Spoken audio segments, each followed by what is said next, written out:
Good evening.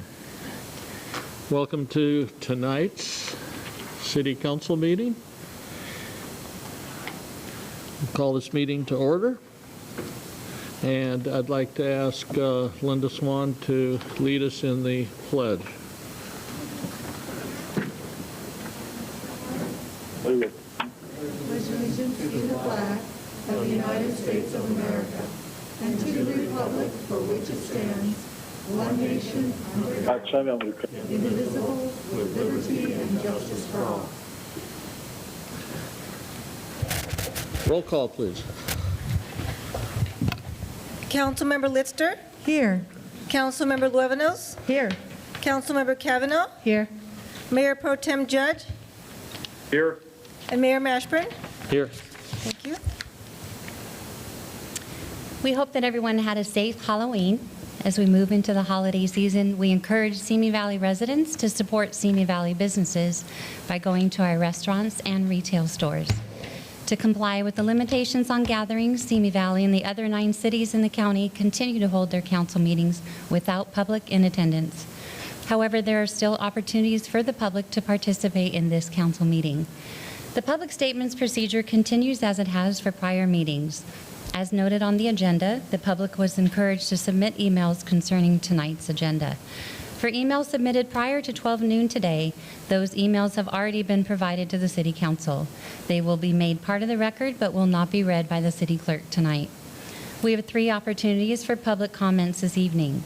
The first opportunity is to provide comments on Agenda Item 2, appointments, special presentations, and informational reports.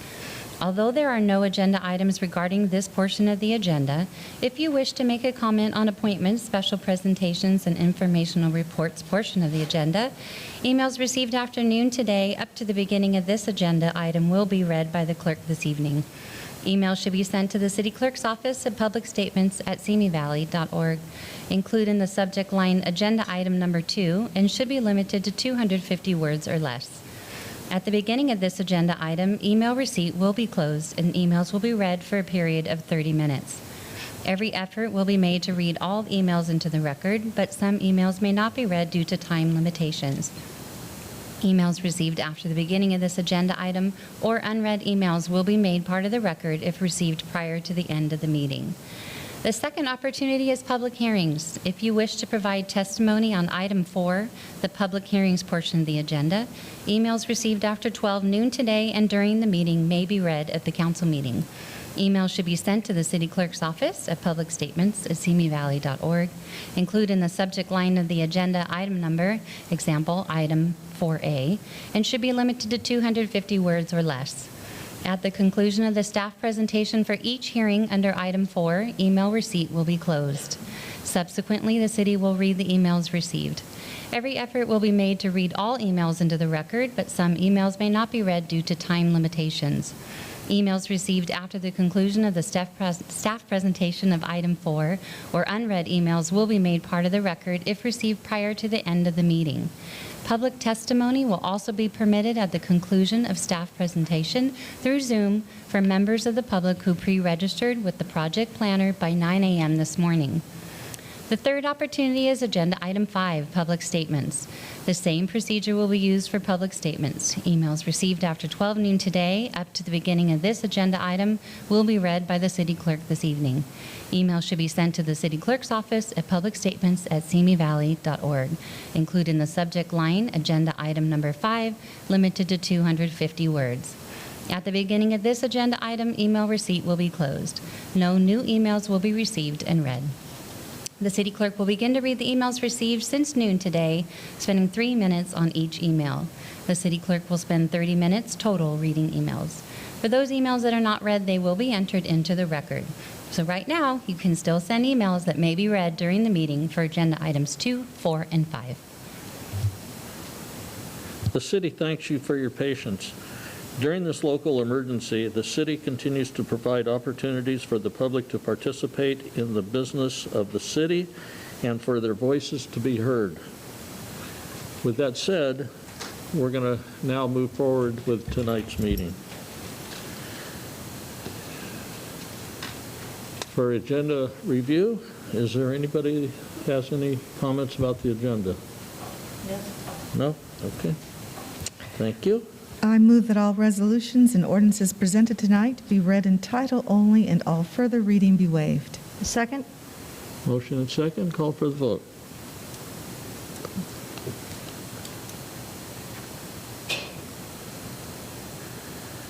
Please vote yes for me. Mine is not blinking. Oh, it never blinked. There we go.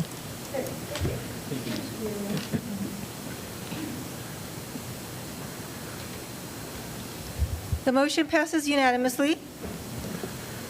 All right, declaration of conflict. If any member of the city council may have a conflict of interest or any reason why that member must abstain from consideration of any matter on this agenda, he or she should so declare at this time. Anybody? Okay. Seeing none. Okay. Mr. Mayor, members of the City Council, the first item on the agenda is item 1D1, a proclamation declaring Saturday, November 28, 2020, as Small Business Saturday. And Linda Swan is here to read the proclamation. Good evening, Mayor Mashburn and City Council. Whereas the City of Simi Valley celebrates our local small businesses and the contributions they make to our local economy and community, and whereas 96% of consumers who shop on Small Business Saturday agree that shopping at small, independently owned businesses supports their commitment to making purchases that have a positive social, economic, and environmental impact, and 97% of consumers who shop on Small Business Saturday agree that small businesses are essential to the community. And whereas 95% of consumers who shop on Small Business Saturday report the day makes them want to shop or eat at small, independently owned businesses all year long, not just during the holiday season. And whereas the City of Simi Valley supports our local businesses that create jobs, boost our local economy, and preserve our communities. Now, therefore, November 28, 2020 is hereby proclaimed Small Business Saturday to urge the residents of our community and communities across the country to support small businesses and merchants throughout the year. Presented the second day of November 2020. Thank you. Comments? Okay. Next item. Mr. Mayor, members of the City Council, next item on the agenda is item 2, public statements on appointments, special presentations, and informational reports. And Mr. Mayor, we did not receive any public statements for item 2. Thank you. Mr. Mayor, we have no items under appointments, special presentations, or informational reports on the agenda tonight. Mr. Mayor, members of the City Council, next item on the agenda is public hearings. This is the time for testimony on public hearings on consideration of matters as presented on this agenda. Let the record show that due notice was given as required by law, and an affidavit to this effect is on file in the City Clerk's office. All comments submitted by email prior to 12 noon today have already been provided to the City Council and will be made part of the record. However, they will not be read by the City Clerk at the meeting. Comments received after 12 noon today up until the conclusion of staff presentation for each hearing under item 4 will be read. Comments shall be limited to the matters relevant to the item on the agenda and may be ruled out of order if comments are unrelated to the item. The reports of the city staff relating to these matters shall be made part of the record of this meeting. If you challenge in court any of the City Council decisions made here tonight, you may be limited to raising only those issues you and someone else raised at this public hearing. The time within which judicial review must be sought is governed by the California Code of Civil Procedure, Section 1094.6. Agenda item 4A, a public hearing to consider the application of Ellie Arviv for a planned development permit number PD-S-1057, tentative track map TT6027, and affordable housing agreement AHA-0-64 to construct a 3-story, 25-unit for sale condominium development with 3 affordable units and a development concession on a 1.43-acre site located at 1392 and 1408 Patricia Avenue. A determination that the project is exempt from the California Environmental Quality Act and adoption of resolutions. The reading of the resolutions is as follows. Resolution number 2020-43, a resolution of the City Council of the City of Simi Valley approving Plan Development Permit number PD-S-1057 to construct a 3-story, 25-unit condominium development with an affordable housing component. Tentative tract map number TT6027 to create condominium and common area lots on a 1.43-acre site located at 1392 and 1408 Patricia Avenue, and a determination that the project is exempt from the California Environmental Quality Act.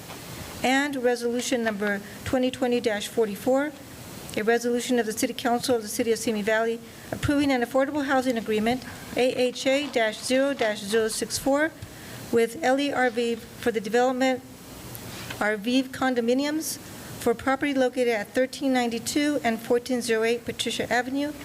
And Jennifer Santos and Sean Gibson are here for this presentation. First off, is there any ex parte communications to report? Okay, hearing none, go ahead. Just 1 second, we'll need to adjust the PowerPoint.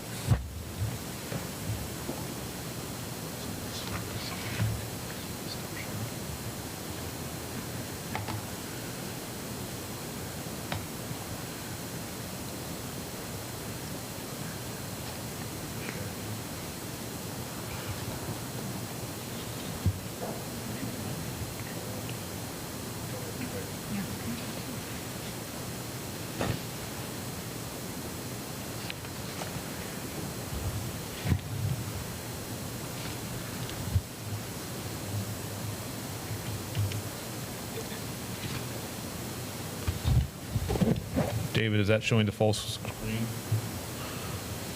Yes, it is. Okay, I think we're good to go. And if we could hit the projector. We have it on the screen.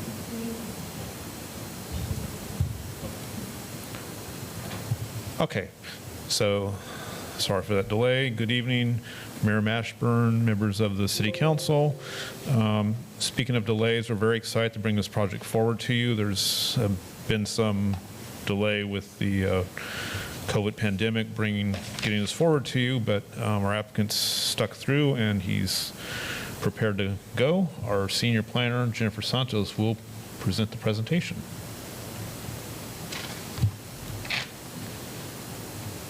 Good evening.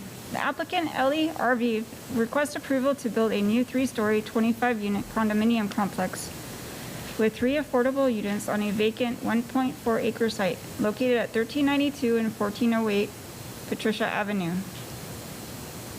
The request involves a planned development permit to construct 25 condominiums, a tentative tract map to combine the 2 lots and create the 25 condominium lots, and an affordable housing agreement to provide 3 affordable moderate-income for-sale units. The City Council is a decision maker for the affordable agreement and the tentative tract map. The general plan designation for the properties are high-density residential, and the zoning is residential high-density, with a conditional zoning that allows up to 29 units on the 1.4-acre site.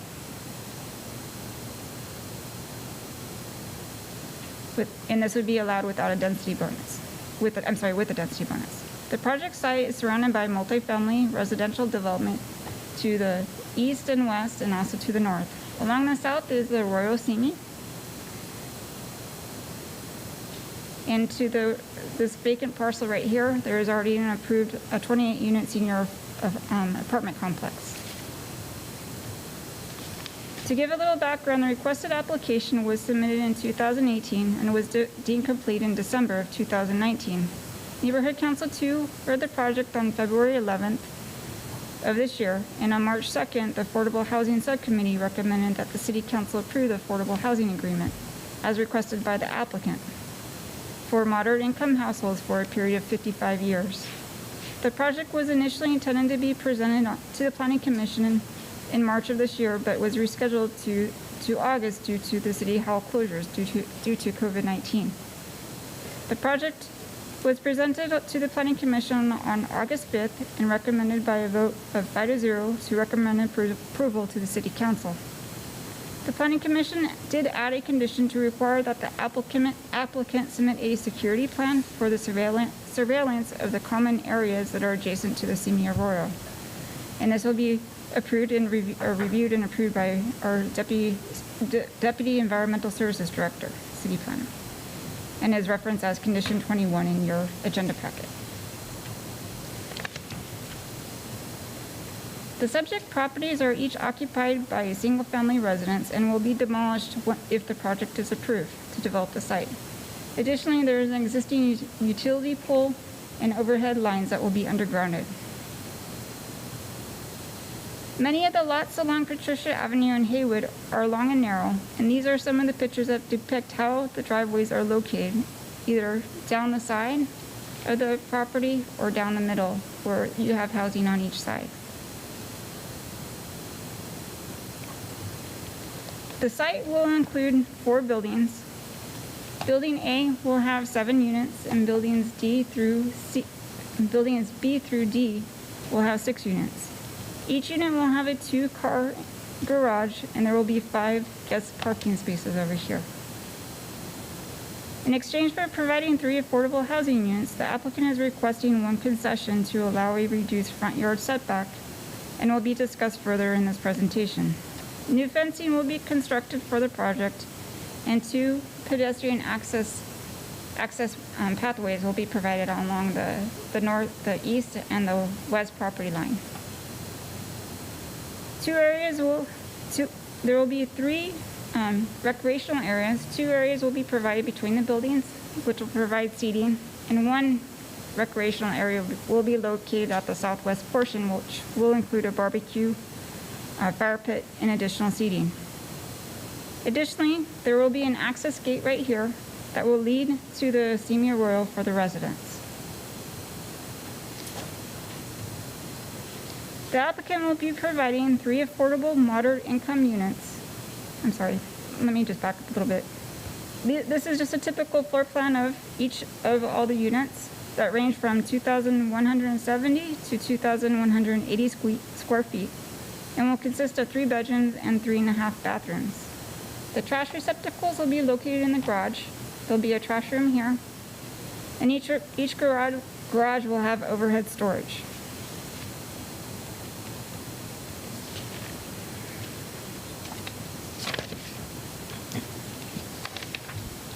The applicant is proposing a Mediterranean architectural style for the 3-story buildings.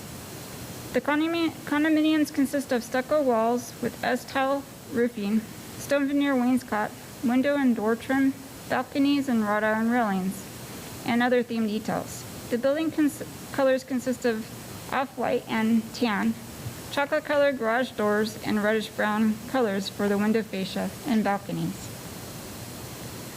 And stone veneer will consist of a summit peak base blend that will be installed on all 4 sides of the buildings. These views show how the buildings will look along the east side that have the garage doors. And both the garage doors will face the driveway that goes down the middle. And this is a representation of how the front entrances will be laid out with the private balconies in between. The applicant is proposing to dedicate the 3 affordable for-sale units in exchange for 1 concession. No density bonus is being requested with this project. Each affordable unit will be made available for the purchase and occupancy of qualified moderate income homebuyers. The term of the proposed housing agreement will be for a period of 55 years and will commence on the initial sale date of each affordable unit. When a developer agrees to build an affordable housing development, the city shall grant one development concession if the minimum of 10% of the project is set aside for affordable, and the applicant is proposing to set aside 12 affordable units. The applicant is requesting for a reduced 20-foot front yard setback for the buildings. Due to the building height being 34 feet, The required setbacks range between 25.6 feet to 35 feet. And the applicant is proposing a setback that ranges from 24.6 feet to 29.7 feet. In staff's opinion, this request would not impose an adverse impact to any public safety or health issues. Based on the findings and the conditions of approval included in the staff report, it is recommended to adopt a resolution approving Plan Development Permit PDS 1057 and tentative tract map TT 6027 to construct a 25-unit condominium development with common area lots, and a resolution approving the Affordable Housing Agreement number AHA0-064 for 3 affordable units with a determination that the project is exempt. This concludes staff's presentation, and we are available for any questions. Questions of staff? Questions? I have several, Mayor. The first question I have is, did the developer consider at all low income, or they were only amenable to moderate income for the 3 affordable units? Why did they choose moderate income? Because they're for sale units, the option is for moderate income, which is for purchase. Okay. And that's a 55-year limit on that, is that correct? Correct. So that means if they sell, they have to sell to someone else who's moderate income as well? Correct. Okay. So this could not be sold to, say, the affordable units could not be sold to an investor. It would have to be to a family. Correct. It'd have to be to a qualified month. Okay. But they don't have to be a 4-person family. It could be a 3-person family, or yes? Correct, yes. Okay. My other question is about I'm glad it has, there was nothing that I could find. I'm looking at page 3 of the report, the staff report, where it says, at the neighborhood council meeting number 2, there were questions about price points, HOA fees, and the potential to convert the units to rentals. So I would like answers to those questions. So what is the price point? What is the regular price for this? We know that the price for moderate is $404,000. So what is the regular price point? What will the HOA fees do? Is there a cap on that? And what is the potential to convert the units to rentals?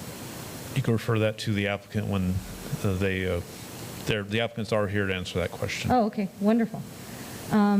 My other question is about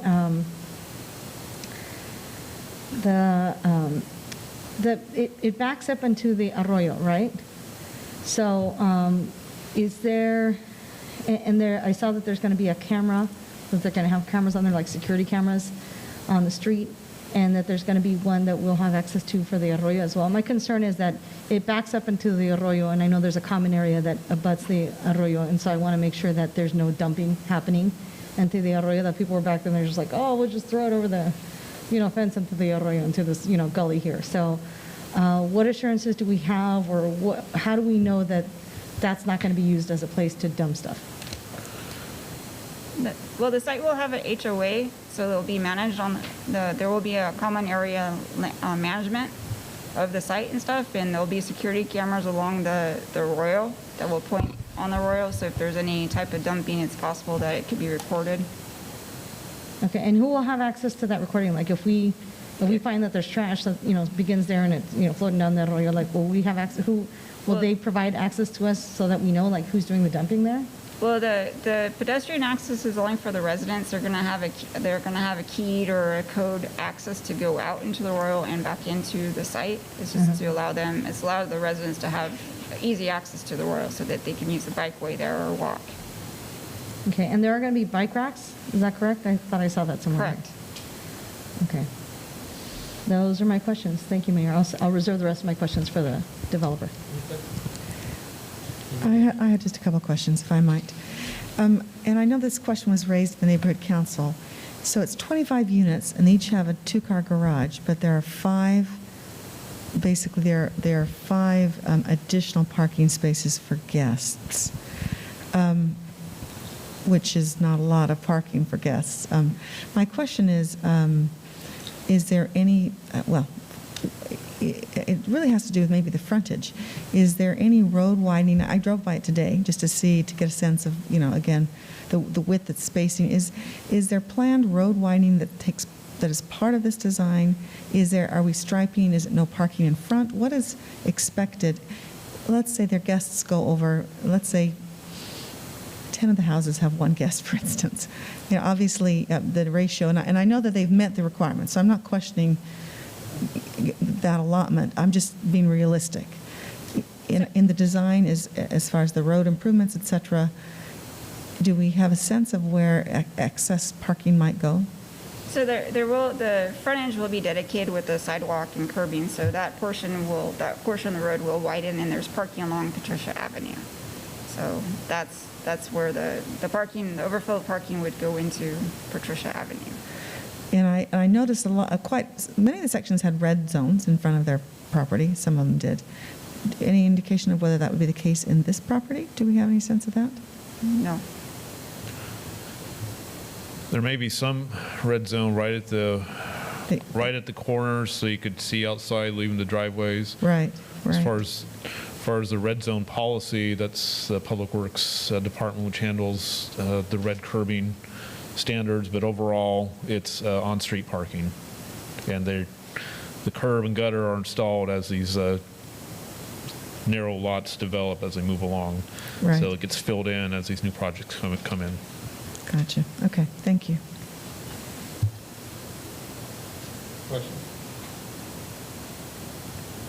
The way I was looking at the design, there's no parking in a driveway, correct? Like the apron or whatever? It's. Did you bring up the photograph of the site plan? It's just hard to tell footage-wise. Thank you. Right, so is there enough room for people to park on the, per se, apron or driveway? Not to park like a normal, like in front of a single-family home, just the driveway isn't wide enough, and you have to have that 25-foot clearance requirement. But it does allow enough for maneuverability for them to pull out safely and everything. Okay. I'm going to guess the CC&Rs are probably going to require people to park in their driveways, which is something that they can, I'm sorry, in their garages. Garages, yes. Which is something that they can put in there to help the parking. Which is, situation. particularly that yeah. That was my only question. Thank you. In general speaking, isn't two-car garage, isn't that pretty generous for parking for a project like this? For condominiums of this type of project, they typically have a two-car garage. You do? Yeah. Okay, that seems to be a lot of parking for. Well, especially given the square footage of this, Right. of these units. Right, and then the other question I have, when speaking of trash and dumping, condominiums are required, just like single-family dwellings, to have a trash pickup service. Am I correct on that? Correct. So each unit would be paying for trash service, pickup service. Correct. Okay, so that would be odd if they were dumping over the fence into the arroyo. Typically, the HOA manages the trash pickup account as a single account, and in this case, each unit gets individual dumpsters, which are stored in their garage versus a communal dumpster. So this provides more ownership of your own refuse, but usually the waste management fee is, at least in some places I've resided before, is collected by the HOA, so to make sure everyone pays that fee. Yeah, so highly, highly likely there's not going to be people living there that don't have the pickup fee, and we'll be using that. Okay, that's good. You answered my question. Thank you. I just wanted to I'm sorry. I was also impressed, they said there's going to be overhead storage in the garages built in already? Correct. That's a positive right Yes. there. I didn't see in this, is there any discussion about this being gated? This is not a gated condominium complex, is it? No, it's not. Okay. But you did say there'd be some kind of control on the rear gate going out to the arroyo. Right. Okay.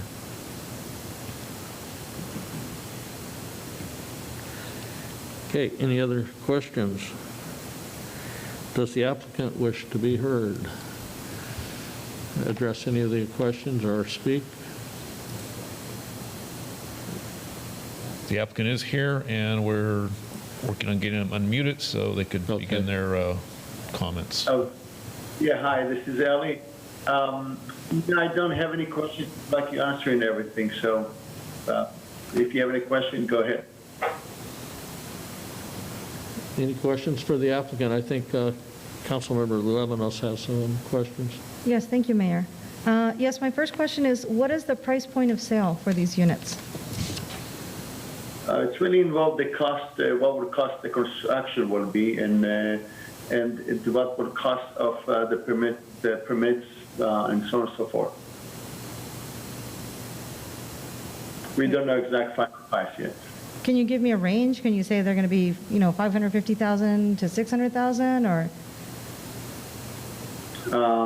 I mean, it's really, I don't have any price for it yet, so as soon as I have one, I will be more than happy to publish it. So you have no idea how much these units are going to cost at all?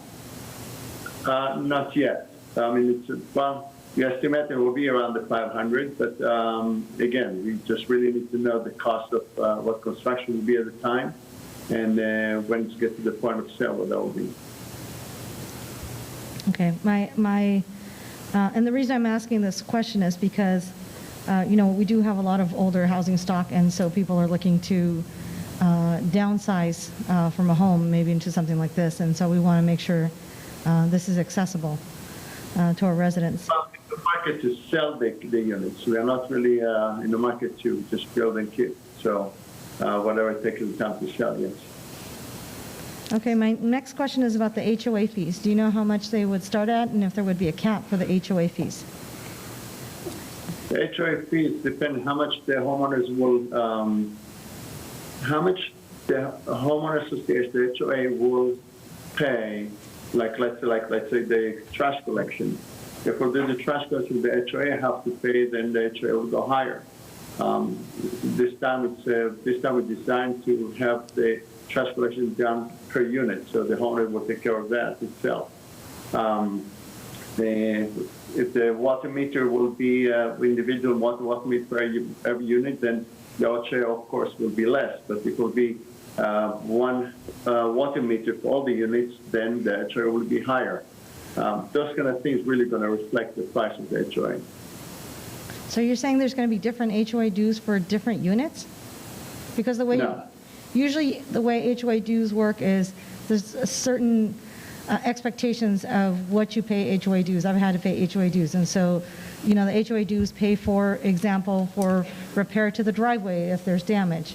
For the insurance, for landscaping, for the common areas to be fixed. So, there's usually a set amount or a minimum amount of HOA dues, and they usually don't vary from unit to unit, especially when the units are only 10 feet and square foot difference. So there wouldn't be much of a difference in terms of the impact.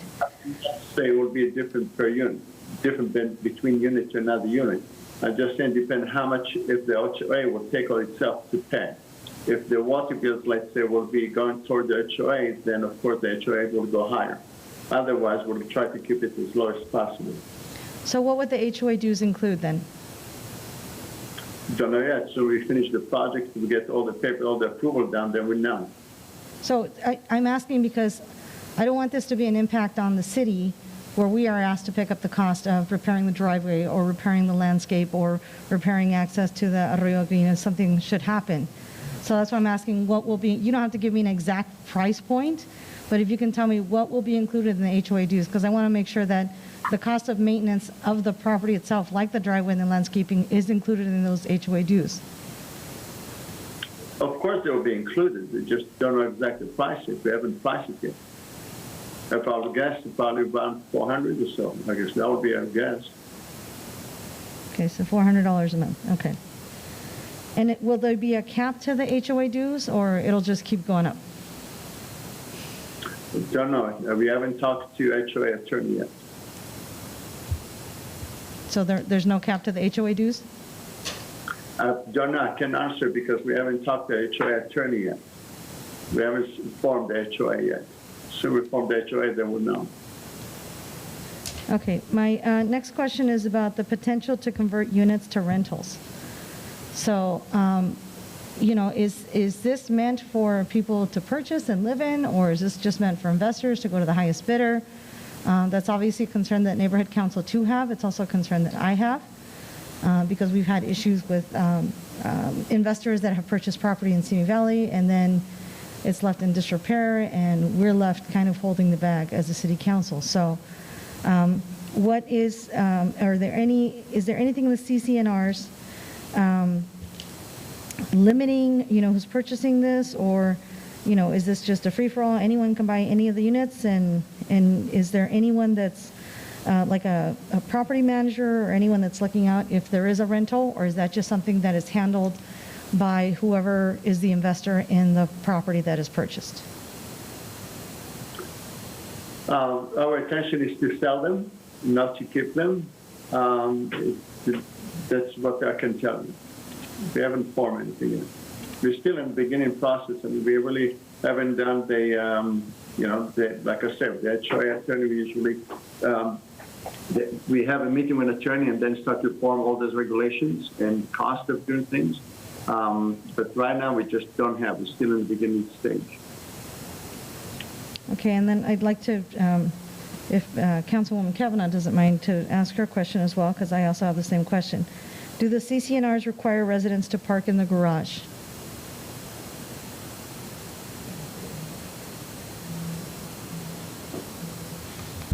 We haven't, the applicant has indicated he hasn't written the conditions. If that's something that you'd like to be, or I'm sorry, hasn't written the CCNRs, if that's something you'd like to be in the CCNRs, we can certainly, because we do review them, we can certainly make sure they are included.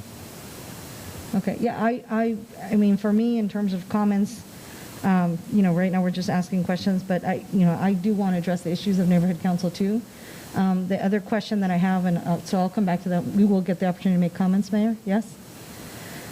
So I'll address those issues then. My other question for the developer is, you have 25 units, 3 bedrooms, so 75, 80 people. You have senior apartments that are going to be built next door, another apartment complex that's adjacent.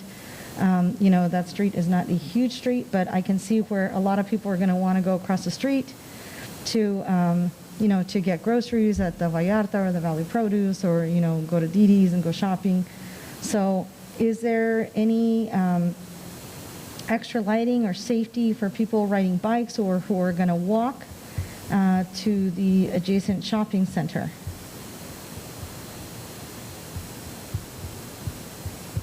This question is to whom again?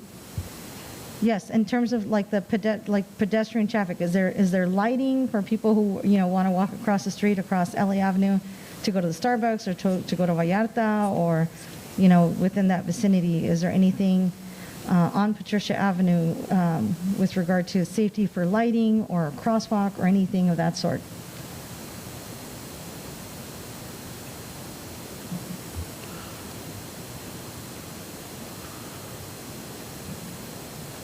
That's not something we would normally request of the developer, especially when it's not on the same street. Well, He is doing sidewalks, so. Yeah, the developer is required to do all the frontage improvements. That would include street improvements, sidewalk, landscaping, all of that. And lighting? And put the landscaping and lighting in front of his property. Okay. There is no nexus for us to require lighting or path of travel beyond the property. Okay. But we, as part of the requirement, I'm not sure if it's any of the exhibits, Sean, they are required to provide the lighting in front of the project that meets, is a 1-foot candle in front of the property? Yeah, it's the Public Works directs the applicant where to place the LED streetlight, and condition B21 dictates that the streetlight will be located at a place acceptable to Public Works. And there is a streetlight, a brand-new streetlight for that location. Okay, and the developer will be responsible for the maintenance of the driveway and the landscaping? Yes. Okay, so that's not something that we need to worry about. It's not something we need to worry about. At some point in time, it will transfer to the HOA, and they'll be responsible for it, but they're responsible for installing everything. We inspect it and make sure it complies with the approved plan before it's ever accepted by the city. Okay, can we make sure that that is part of, the HOA, CCNR, whatever that agreement needs to be? Because I don't want us as a city to be, for them to say, oh, this is a driveway and it's never been repaired, and I want that cost to be borne by whoever it is, there's going to be HOA dues, I think $400 a month. That's not something that should be borne by the city, that, the landscape goes, wonky and there's disrepair. I don't want that to be a financial liability for the city. That should be something that is borne by the developer.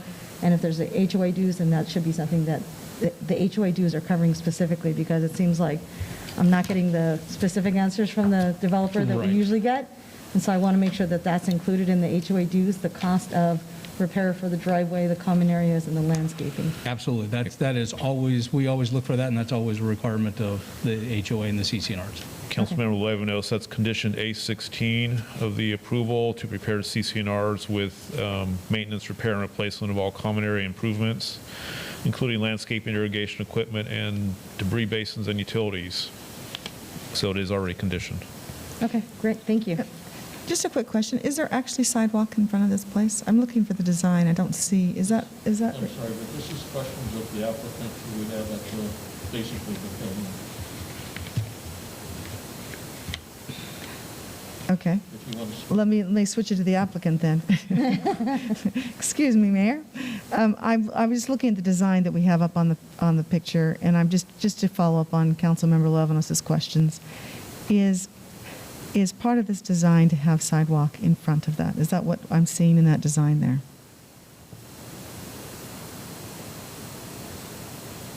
This is to the applicant. We can always go back to staff. I'm not trying to stop. No, that's right. I don't. Whoever would like to, if the applicant would like to tell me, yeah, I just want to make sure if that. I'm just curious. Is that sidewalk, or is that part of the density? Is that part of the setback concession? That's my question. The applicant will be required to install a new sidewalk. It's as part of the dedication. Okay, thank you.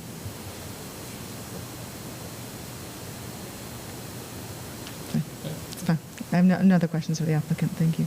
None for that. Well, the one question I might ask, the $404,147. By the way, thank you for including a moderate income housing in your project. Very much appreciated. That amount was set based in discussion with the city, or was that established by yourself? It's based on discussion with the city. Okay. Sean, maybe you can describe how that number came about.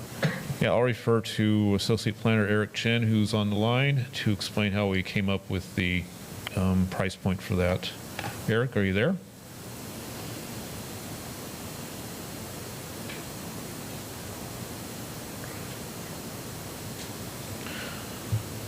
Hello? Can you Yes, hear go me? ahead. Okay, so the way we came up with the calculation is based off of a HUD calculation. Because the developer has decided to go with moderate income units, and therefore that we do have a methodology to provide calculations for a standard 3-bedroom unit. And that's how we came about with it. It's based on HUD guidelines. Yes. Okay.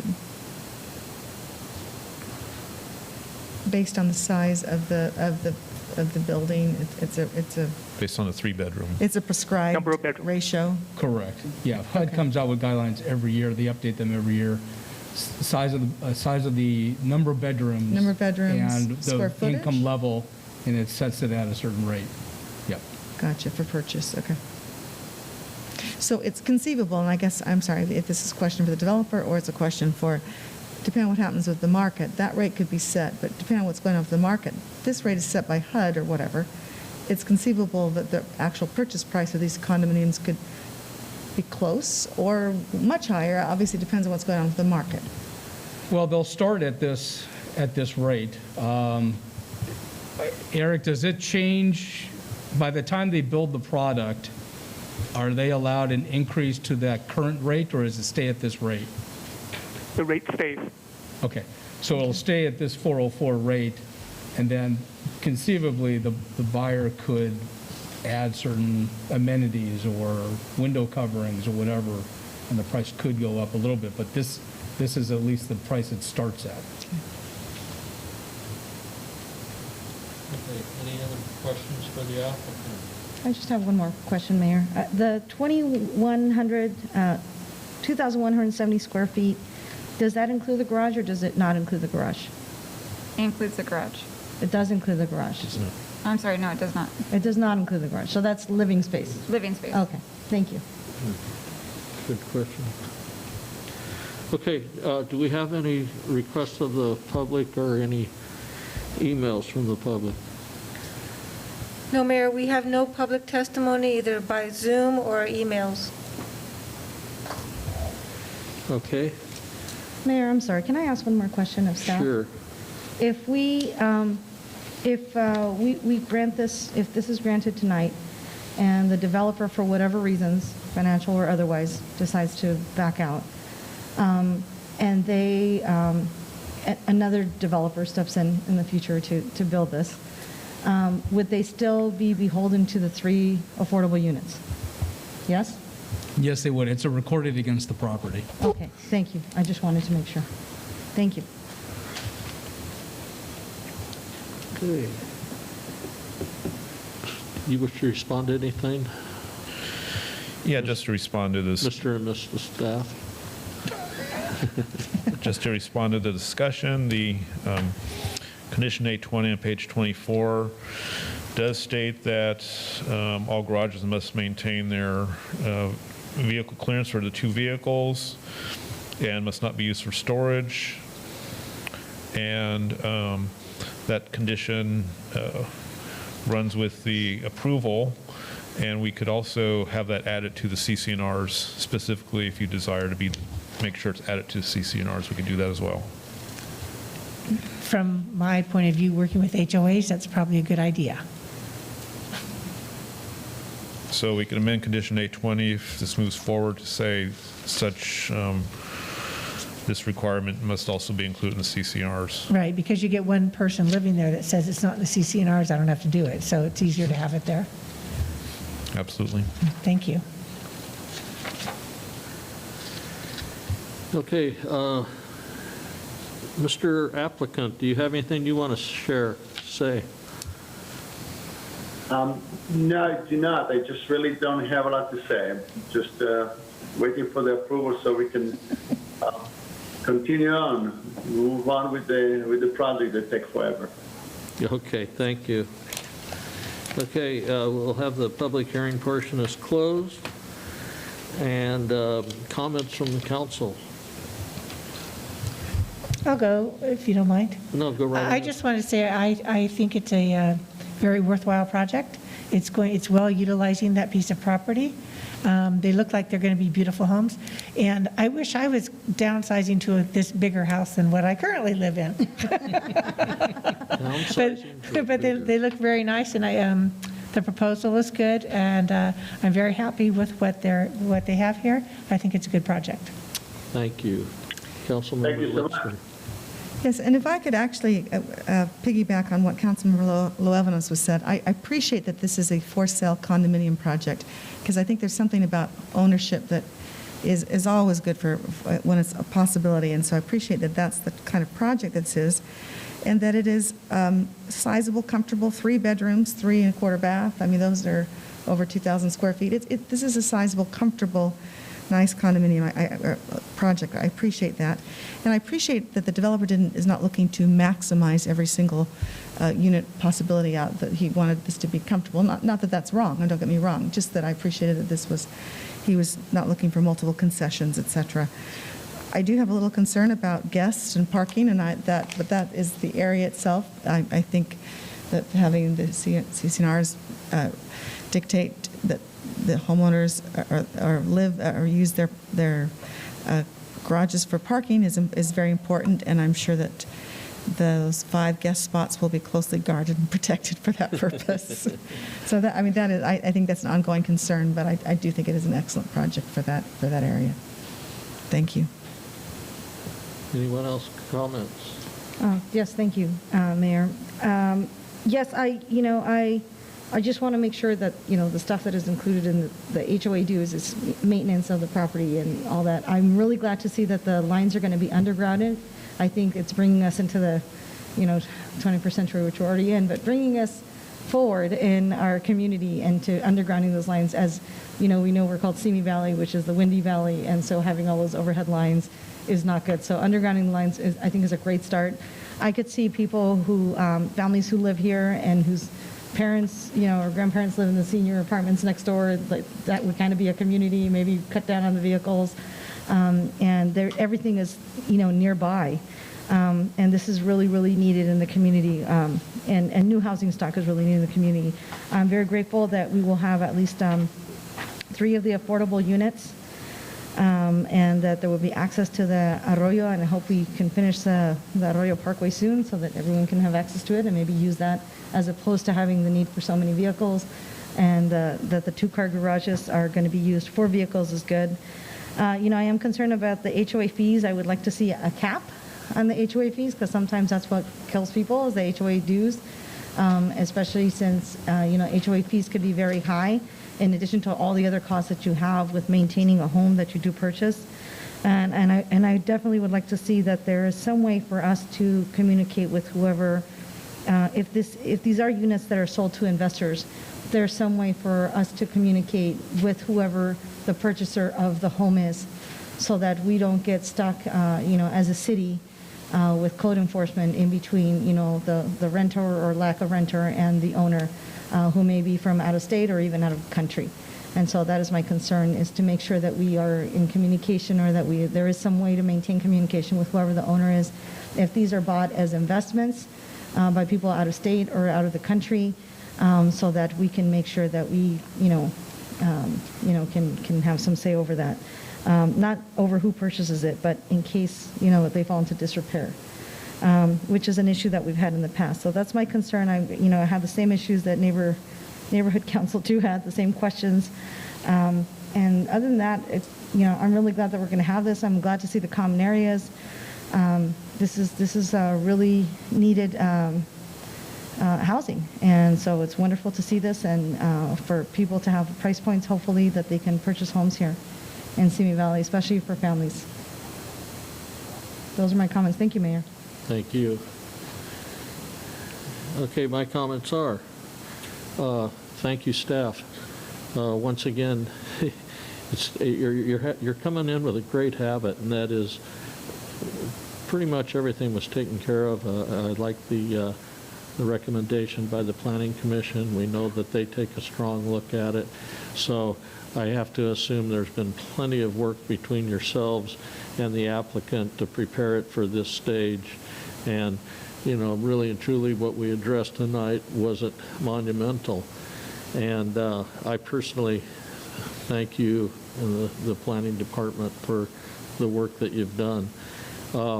I like the project. I appreciate the applicant. I appreciate the fact that there is inside parking and for 2 vehicles, and we don't see a whole bunch of carports and people having to park under carports. I think that adds to a quality project. And the size, you folks understand much better than I as far as what's needed and what keeps our city in balance, and it certainly appears to me to be a good size and a good market and what will help our community. That's my comments, just plain old thank you. Okay, looking for a motion. May I move to adopt a resolution approving the plan development permit number PD-S-1057 and tentative tract map number TT6027 to construct a 25-unit condominium development with common area lots, and a determination that the project is exempt from the California Environmental Quality Act, and to adopt a resolution approving the Affordable Housing Agreement AHA-0-064. Second. And then Councilmember Kavanaugh, is that as modified by the city planner, Sean Gibson, on the parking condition? I think that was. And modified by the city planner on the parking conditions. Thank you. That'll be Second. condition. Motion and second, call for the vote. Judge votes yes.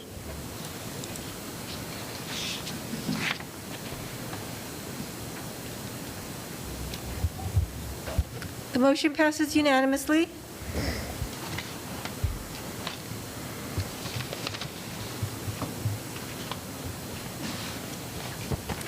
Mr. Mayor, members of the City Council, next item on the agenda is 5 public statements. This is a time for public statements on all items other than public hearings, appointments, and informational reports. All comments submitted by email prior to 12 noon today have already been provided to the City Council and will be made part of the record. However, they will not be read by the City Clerk at the meeting. Comments received by email after 12 noon today up until the beginning of this public statements item of the agenda will now be read for a period of 30 minutes, spending 3 minutes on each email. Every effort will be made to read all emails into the record, but some emails may not be read due to time limitations. Mr. Mayor, unless you have any other comments, we can begin reading the emails. No comments from the mayor. First email is from Michelle K. We are writing today to share how important the car Arona cruises on Saturday evenings have become to us during this difficult time. Right before COVID, I was recovering from major surgery for uterine cancer and dealing with the anxiety that went with it. COVID compounded that anxiety and caused more isolation. Riding safely in our own vehicle through Simi Valley in the car Arona cruises have given us a sense of community and eased the anxiety. We look forward to each week and make an evening of it as we get coffee before and dinner after the cruise from Simi Valley establishments. We participated and were honored to drive in the Memorial Borderline Cruise in which a Porsche escorted Sergeant Helis's widow and led the cruise, remembering the 12 borderline victims. As an educator here in Simi, I am saddened by the lack of seeing my students in person. Seeing children wave, hold up signs, and smile along the cruise brings some joy to all of us. Michelle K. and Richard K. William F. Klepper. Ruth Arona, you have stepped in it again. If consistency was the key word, the only thing you appear to be consistent on is your political bias in a nonpartisan council role. Now you are looking at police costs because they are upsetting you with car Arona? I am glad you would like a full discussion, a transparent discussion, because the cost to our police department directly from you has been amazing. You seem to have used them as your personal security force. What was the cost to increase presence at council meetings? Your personal home? Did you really call the police on a recall petition person sitting at a table because you felt intimidated? I am sure I am just scratching the surface with the amount of times you have used or called the police. I wonder what thoughts go through an officer's head when the phone lights up with a call from Ruth Arona. I am quite sure it isn't, oh boy, she is calling me with something important again. You have both used and belittled the police. Car Arona in this environment is a great thing. Families wait for the cars to go by and wave. You should be honoring the person who started them, but as usual, you cannot.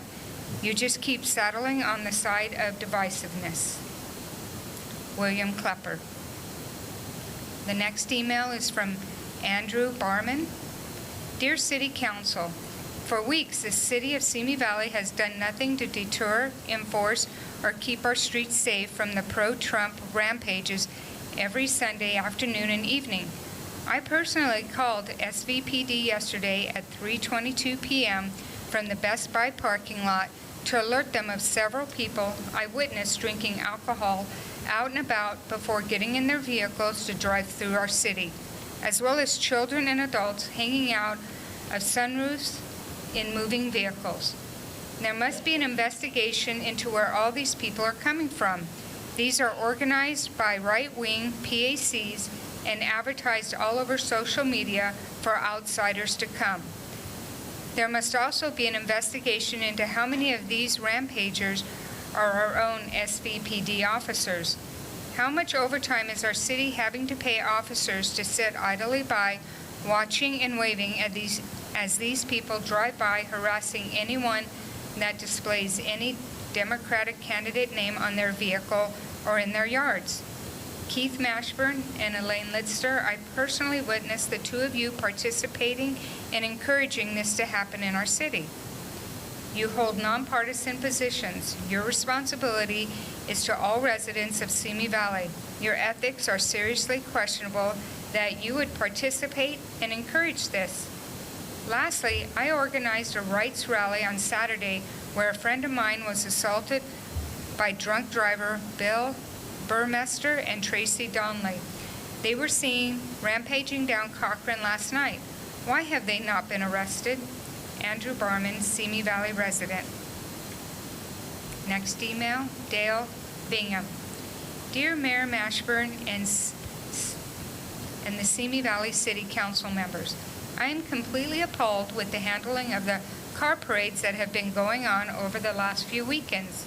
Not only are they hindering the regrowth of our already struggling Simi Valley businesses due to their impaction of parking lots and city streets, making it impossible to shop and dine at businesses affected by their route, but they are showing to be increasingly dangerous as the weeks go by. I have heard numerous first-hand accounts from people who have suffered from extreme forms of harassment from the participants in these vehicles, including a very close friend of mine who was traveling home one day in her car, which has a liberal bumper sticker on it, and she was targeted because of it. She was blocked in and held against her will for several minutes by these large trucks, while not allowing her to go through a green light. All the while, they were screaming profanities at her and hanging out their car windows, threatening her. She was so worried about her safety that she dialed 911 and requested help. This was on October 18th. You can check your emergency call logs for verification of the incident. She was able to get away eventually with no help from the Simi police. I would like to know what the city government is doing to ensure the safety of all of its citizens during these hate-filled car parades. Cold regards, Dale Bingham. Cassandra Douglas. Dear City Council and Mayor Mashburn, I am curious to know how the council will respond with an actual action regarding the Trump parade that happened this weekend and the traffic chaos that ensued. A man of color was attacked by a truck full of drunk Nazis, and Simi PD is doing nothing to assist the victim. Time and time again, Mayor Mashburn, you have ignored the voices of the people in your city. You have created a bogus Twitter account and made bogus videos by purchasing stock videos of people of color to promote your propaganda, and further dividing the city. This is not leadership. Mayor, you said you would listen to the people, yet you are deleting comments on your pages or making these terrible, low-budget propaganda videos and not letting those of us who actually are Simi Valley respond. You say you are open to communication. However, you are not open to listening to those with different experiences. You are a disgrace to the city, Mayor Mashburn. BTW, Black Lives Matter, Cassandra Douglas. Next email, Amy DeLuca. On September 16th, 2020, you posted a status on your Facebook page, Keith Mashburn for Mayor, that reads, regardless if you have lived here in Simi 60 years or you just moved into town today, you have a voice and that voice needs to be heard. I pledge to listen. Tonight I ask you, why are you muting specific community members who are voicing their concerns to you from commenting or engaging with your posts? Does muting criticism from concerned members of the community align with your pledge to listen to voices that need to be heard? Or are you simply only pledging to listen to the voices that confirm your narrative that there is no racism in Simi? Your actions speak louder than your words, and concerned residents cannot confide in their own mayor who represents them. I heard Joe Ayala state himself that if elected, he will listen to all members of the community regardless of their beliefs, because he is here to represent all members of the community. There is still 1 day left to vote for mayor, and I hope you recognize how your words and actions as the mayor do not align with your pledge to the city. Next email is from Richard Bradbury. Dear Simi Valley City Council members, a little bit about Car Arona Cruise. We are a group of car enthusiasts. We are not a political parade. We do not discriminate on the type of car you drive, the color of your skin, political affiliation, religion, or anything else. We promote awareness about anxiety and other issues that people are dealing with during these trying times. We also notify law enforcement of our intended routes and encourage them to write citations to anyone not following traffic laws.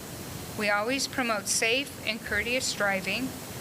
We had the honor to help a memorial cruise for Ron Helas and the Borderline 12. We were encouraged by the involvement of so many law enforcement agencies, including Simi Valley PD.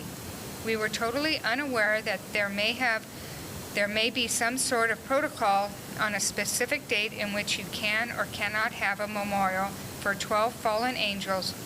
As Ruth implied in her statement, how insensitive can you be?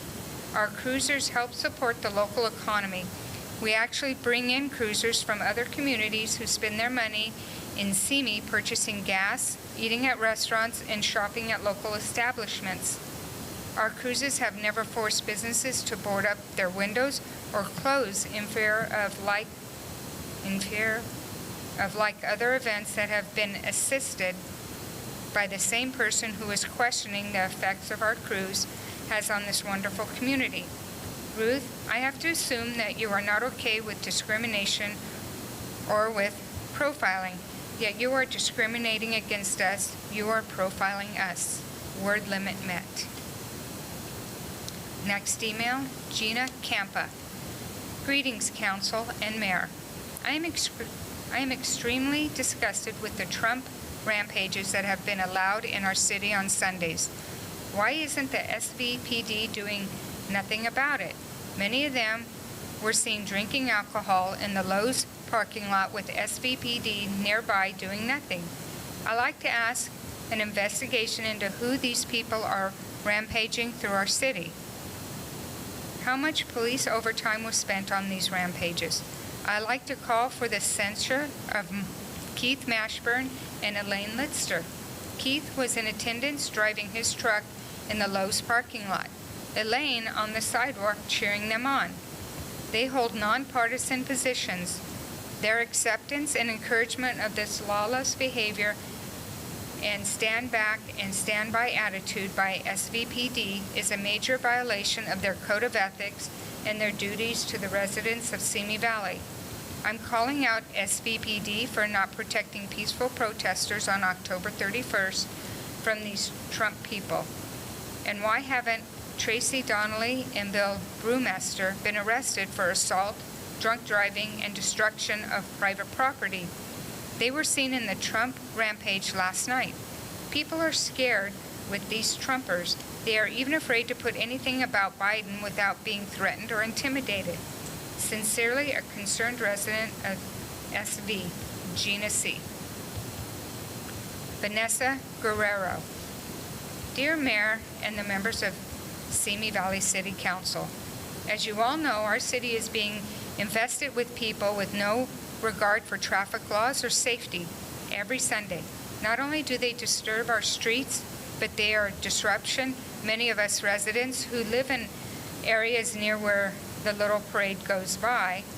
I was annoyed, but expected Mike Judge to condone this behavior and show up to these events while not being able to show up for the past several consecutive city council meetings. However, I demand an explanation as to why Mayor Mashburn is attending these tailgating parties that happen prior to the parades, where people are openly drinking alcohol before getting behind the wheel to participate in these parades. I am also appalled at the participation of Elaine Litster. You are supposed to be a nonpartisan, and you should be representing all of the Simi residents. I would also like to address Chief Livingstone and ask him why Tracy Donnelly and Bill Brewmester have not been questioned or arrested on assault charges for the incident that took place on 10/31 against a protester. Furthermore, I am calling for the censure of Keith Mashburn and Elaine Litster. Both of you are complicit in the lawless behavior of these reckless drunk drivers. Your job is to keep this city safe. You have failed. Next email is from Matt Finton. We are at a perilous time for our city and our country, one where political division threatens our integrity, our reason, and our humanity. We require our leaders to stand up and attempt to mend these divisions, not to exasperate them. Since last week's meeting, our mayor has muted community members and deleted comments on his social media page, which the Fourth Circuit Court of Appeals deemed illegal. Multiple SVPD investigations into threats, physical intimidation, and assault have been ignored or suppressed, including an assault on a man and his vehicle at a peaceful protest in front of the police station itself. And while I'm sure we can all agree that the First Amendment makes our country what it is, the First Amendment doesn't protect people who break the law while attempting to exercise their rights. That includes disobeying traffic laws, driving under the influence, and blocking streets and hindering emergency vehicles. It doesn't matter if you share political views with someone who commits these and other crimes. They are crimes, and community leaders should not tolerate, let alone support this behavior. In conclusion, let one of our greatest presidents remind us of something we are in danger of forgetting. Quote, "We are not enemies, but friends. We must not be enemies. Through passion, though passion may have strained, it must not break our bonds of affection. The mystic chords of memory will swell when again touched, as surely they will be by the better angels of our nature." End quote. Abraham Lincoln. Next email is from Stephanie Ward. Dear Ruth Luevanos, Mike Judge, Elaine Litster, Dee Dee Kavanaugh, and Mayor Mashburn, I'm writing you this email today as a member of our Simi Valley community. I've been extremely concerned for my safety due to the Trump rallies at the closed Baby R Us and blocking and crowding the 118 freeway and streets, mostly LA Avenue and Cochrane. When I was out driving to pick up my groceries, they were shouting, speeding, running red lights, and causing myself distress. I saw SVPD, but they didn't do anything to stop how unsafe they were being to our community. We need to also investigate if anyone from SVPD is part of this group and should not be on the police force. Keith Mashburn and Elaine Litster were in attendance driving his truck in the Lowe's parking lot wearing a Trump supporter hat. Make America Great Again. They hold nonpartisan positions. Please make this community safe for everyone and take action to those who cause harm and threats. Thank you, Stephanie. The next email is from Marty Deeks. Why hasn't anyone done anything to end these ridiculous no-mask compliance workshops at the RVC and stop them from harassing essential workers? The video of the woman at Valley Marketplace is disgusting and dangerous. This is not normal. People in Simi Valley with Biden signs are receiving pathetic postcards trying to intimidate them. Police and city council do not care. This is not normal. Trump trucks are harassing people and creating traffic problems. Many people are drinking and driving. Someone was even assaulted and physically intimidated. This is a huge deal. Police and city council do not care. This is not normal. Mayor Mashburn, why are you making weird public access quality videos to try to take the voice away from people of color in your community? Why aren't you actually trying to do something to unite this city? How much time did you waste on this project? This is not normal. We absolutely deserve the reputation we have, and these examples prove it. This community is destroying itself. We are so divided. I genuinely worry about what will come this week and what will become of us in the future. Do your jobs, unite us, listen to us, work for everyone. I used to think this was a nice place to live and truly enjoyed it. This is no longer the case. I truly hope we have a change in leadership this election because I absolutely do not feel safe and fear for my well-being. Next email is from Shaylee Joy. My name is Shaylee Bradbury, and I am 19 years old, and I've lived in Simi Valley all my life. I am the co-founder of a group called Car Arona Cruise. We are the cruise group that meets on Saturday nights. First off, we are not a Trump train. We do not respect and encourage the First Amendment right of freedom of speech and don't tell others what flags they can and cannot put on their cars. We don't discriminate against the type of car you drive, the color of your skin, who you date, who you pray to, or your political affiliation. We are a group of car enthusiasts who go for a drive together. Secondly, the reason this cruise was started was to help me deal with some anxiety and depression after losing my job due to COVID. Not only has this event helped me, but it has helped so many others. Recently, we just did a cruise in honor of the borderline victims and their families. This was a cruise that our Simi Valley Police Department attended. I heard you mention that these cruises are taking business away from local businesses. I would say the exact opposite. After the cruises, many of our cruisers go support local businesses like Chewy's and Cronies and fill up on gas at local stations. We also promote many small artists and auto detailers and help support their businesses in these hard times. I know you are also concerned about people following laws and being rude to others. And the word limit here has been met. Next email is Amber Ward. Dear City Council members and Mayor Mashburn, for the past several weeks, Simi Valley Mayor Mashburn and the SVPD have allowed, if not supported, pro-Trump rallies and parades that involve unsafe driving, distracted cell phone driving, and drinking and driving that impede traffic throughout the city. They are also a hostile group that has threatened and utilized violence against people who disagree with their views.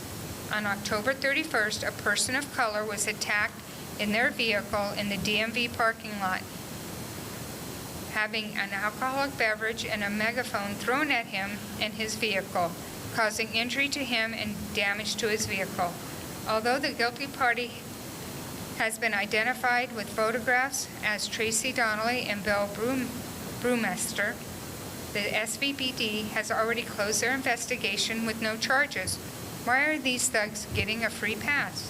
I have no doubt that if a POC has assaulted somebody with a Trump flag, they would have had consequences. The current leadership in Simi Valley is lacking, and the racism is blinding. Black Lives Matter. Do better. Amber Ward, Simi Valley resident. The next email is from Jean Casimir Bethalzer. Good evening, Mr. Mashburn and City Council members. Just reminding you how unacceptable Mike Judge is in his current position. Nothing can excuse his racist, sexist, and bullying behaviors beliefs. He does not represent me. 2022 will be here eventually. Goodbye, Mike. Regards. Next email from Aaliyah Ewing. Dear City Council members, we are at a perilous time for our city and our country, one where political division threatens our integrity, our reason, and our humanity. We require our leaders to stand up and attempt to mend these divisions, not to exacerbate them. Since last week's meeting, our mayor has muted community members and deleted comments on his social media page, which the Fourth Circuit Court of Appeals deemed illegal. Multiple SVPD investigations into threats, physical intimidation, and assault have been ignored or suppressed, including an assault on a man in his vehicle at a peaceful protest in front of the police station itself. The First Amendment makes our country great, but the First Amendment doesn't protect people who break the law while attempting to exercise these rights.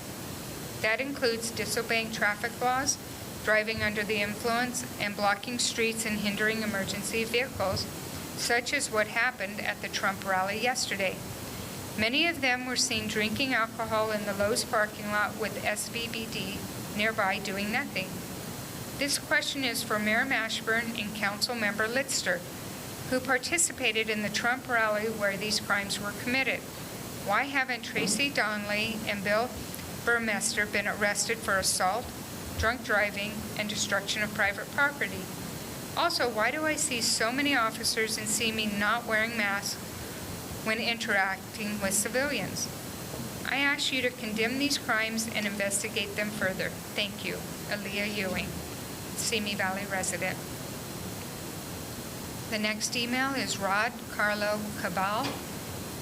Dear City Council, my name is Rod Carlo Cabal.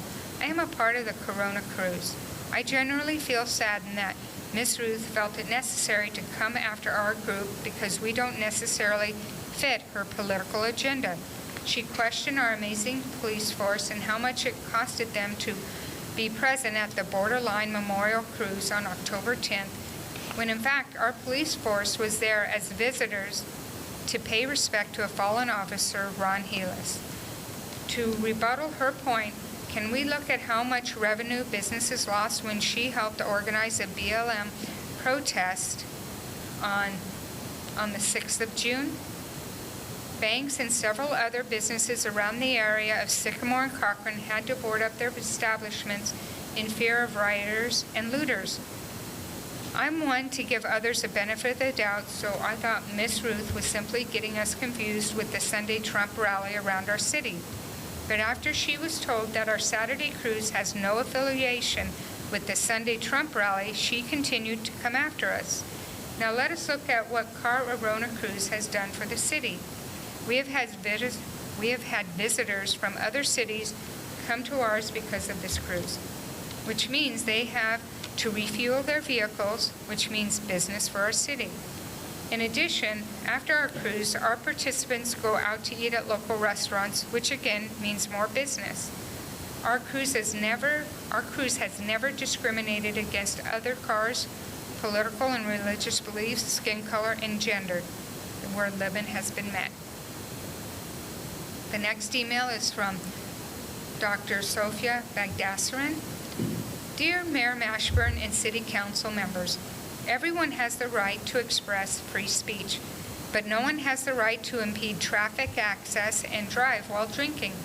Trump supporters are holding parades after gathering in parking lots that apparently they do not have permission to be at, and drinking. Several witnesses have said they saw people drinking, and there may be pictures. Yes, I know there needs to be proof, and I encourage the SVPD to investigate. Unfortunately, one such case where alcohol was thrown at a person, followed by a megaphone that hit his head, was reported but was quickly closed without the victim being told why. This has raised concerns among some community residents, namely those who are BIPOC, that the SVPD is not listening to their reports, let alone their fears. Concerns they've had for longer than Trump has been president, sadly. I know these are challenging times for everyone, including SVPD, but more needs to be done if these parades continue.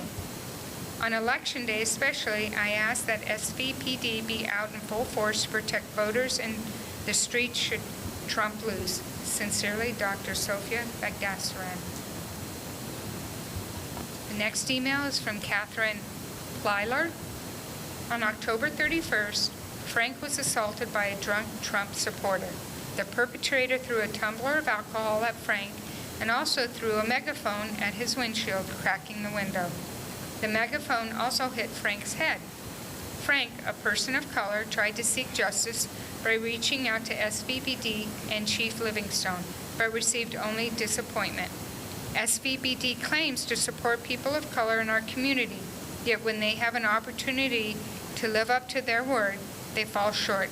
SVPD must purge their department of partisan corruption if they are to be taken seriously and respected by the diverse community of Simi. The perpetrator's political affiliation should have nothing to do with how the law is applied. Just because Trump supporters like and praise the police does not give the police the right to deny justice where justice is due. The police must do their job. They must look into the assault and follow through with their word so that everyone can feel safe, not just those that share the same political affiliation as the police. Catherine Plyler. The next correspondence is from Rod Pillaud, November 1st, 2020, to whom it may concern. We live in a wonderful country. Here, everyone is entitled to your opinion, and everyone is entitled to my opinion. That's America. This past weekend, I went to my local Best Buy store here in Simi Valley to make a purchase. I was confronted by a huge demonstration for President Trump in the parking lot. No problem. It took me almost 30 minutes to get through the parking lot and find a parking space. Once again, no problem. I've been held up by Little League parades and motorcycle traffic jams in the past. The problem I had was my effort to leave. It is worth noting that I have a very small Biden sticker in my rear window. As I was attempting to leave the parking lot, I was stuck in a large traffic jam. A woman with a bullhorn began berating me about how California is overwhelmed by socialists. No problem, I'm not a socialist. In spite of the fact that I received Social Security and Medicare, both of which are socialist programs, and in fact, that I am a retired public school teacher, which is one of the most successful socialist programs in America today. If she thinks I'm a socialist because of my Biden sticker, so be it. Where I drew the line was when a man approached my car and began shouting at me, telling me that I didn't belong here. I took great offense at this. I have lived in Simi Valley since 1964. I spent almost 2 years in Vietnam and was wounded there. I won't go into the confrontation I had with him, but I will say that this kind of behavior is not acceptable, no matter what the political affiliation. We here in Simi Valley must take into account that whatever happens on November 3rd, we must all try to live together. I can only hope that all Americans can accept the outcome and learn to live together without being harassed. After all, we all share the same community and we all want to shop in our local stores. Thank you, Rob Blue. Time limit's up and we probably have maybe 8 to 10 more emails. Yeah, let's go ahead and read them all. Thank you. Okay. The next email is from Kevin Walker. Dear Mayor and City Council, while in his car, a member of our community was assaulted by several drunk Republican Trump flag-flying individuals who were hanging out in the DMV parking lot with a white Dodge Ram 2500 on October 31st around 1:20 p.m. They tried to block him from leaving the parking lot. He had his windshield cracked by them hitting it with their megaphone. He had a tumbler of alcohol thrown at him through his window, and then he had a megaphone thrown at him. It went inside his car, and it hit him in the head. The megaphone was handed over to the police department along with images of the truck, the occupants, and the license plate. He is a person of color. SVPD complains we don't trust them. Well, they already closed his case without investigating anything. They just gave permission to these white vigilantes that it is okay to assault people of color. We will not stand for that, and the fact that our mayor and council member Elaine Litster were seen out and about the next day, November 1st, supporting the Trump train that is so reminiscent of Nazi parade is disgusting and unforgivable. And oh yeah, Mike Judge, you are a cancer on this community. Please resign. Thank you. Kevin K. Dog Walker, 42 years Simi Valley resident. Next email is from Grant Keller. Dear City Council, I was so upset after watching a video filmed in Simi Valley that was posted to YouTube this past week. It is a video that documented the harassment and bullying of a local grocery store manager by threatening legal action for their mask enforcement in their private business.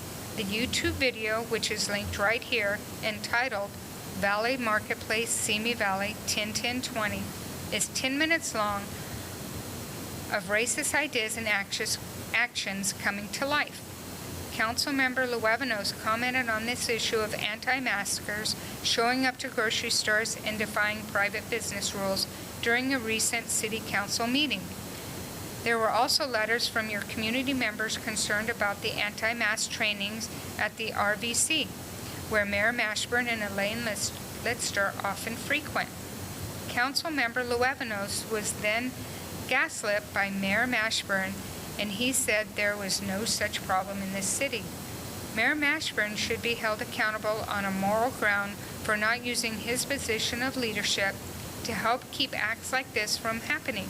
It has been well documented by members of the community that this would happen if there was no strategy of enforcement, and it did. This is how systemic racism continues in our city. Best, Grant Keller, local teacher. Next email is from Candace. Mayor Mashburn and City Council of Simi Valley. On Saturday, October 31st, 2020, around 1:20 p.m., a man who happens to also be a person of color was assaulted in the DMV parking lot by someone who appeared drunk driving a white Dodge Ram 2500 with a Trump flag on it.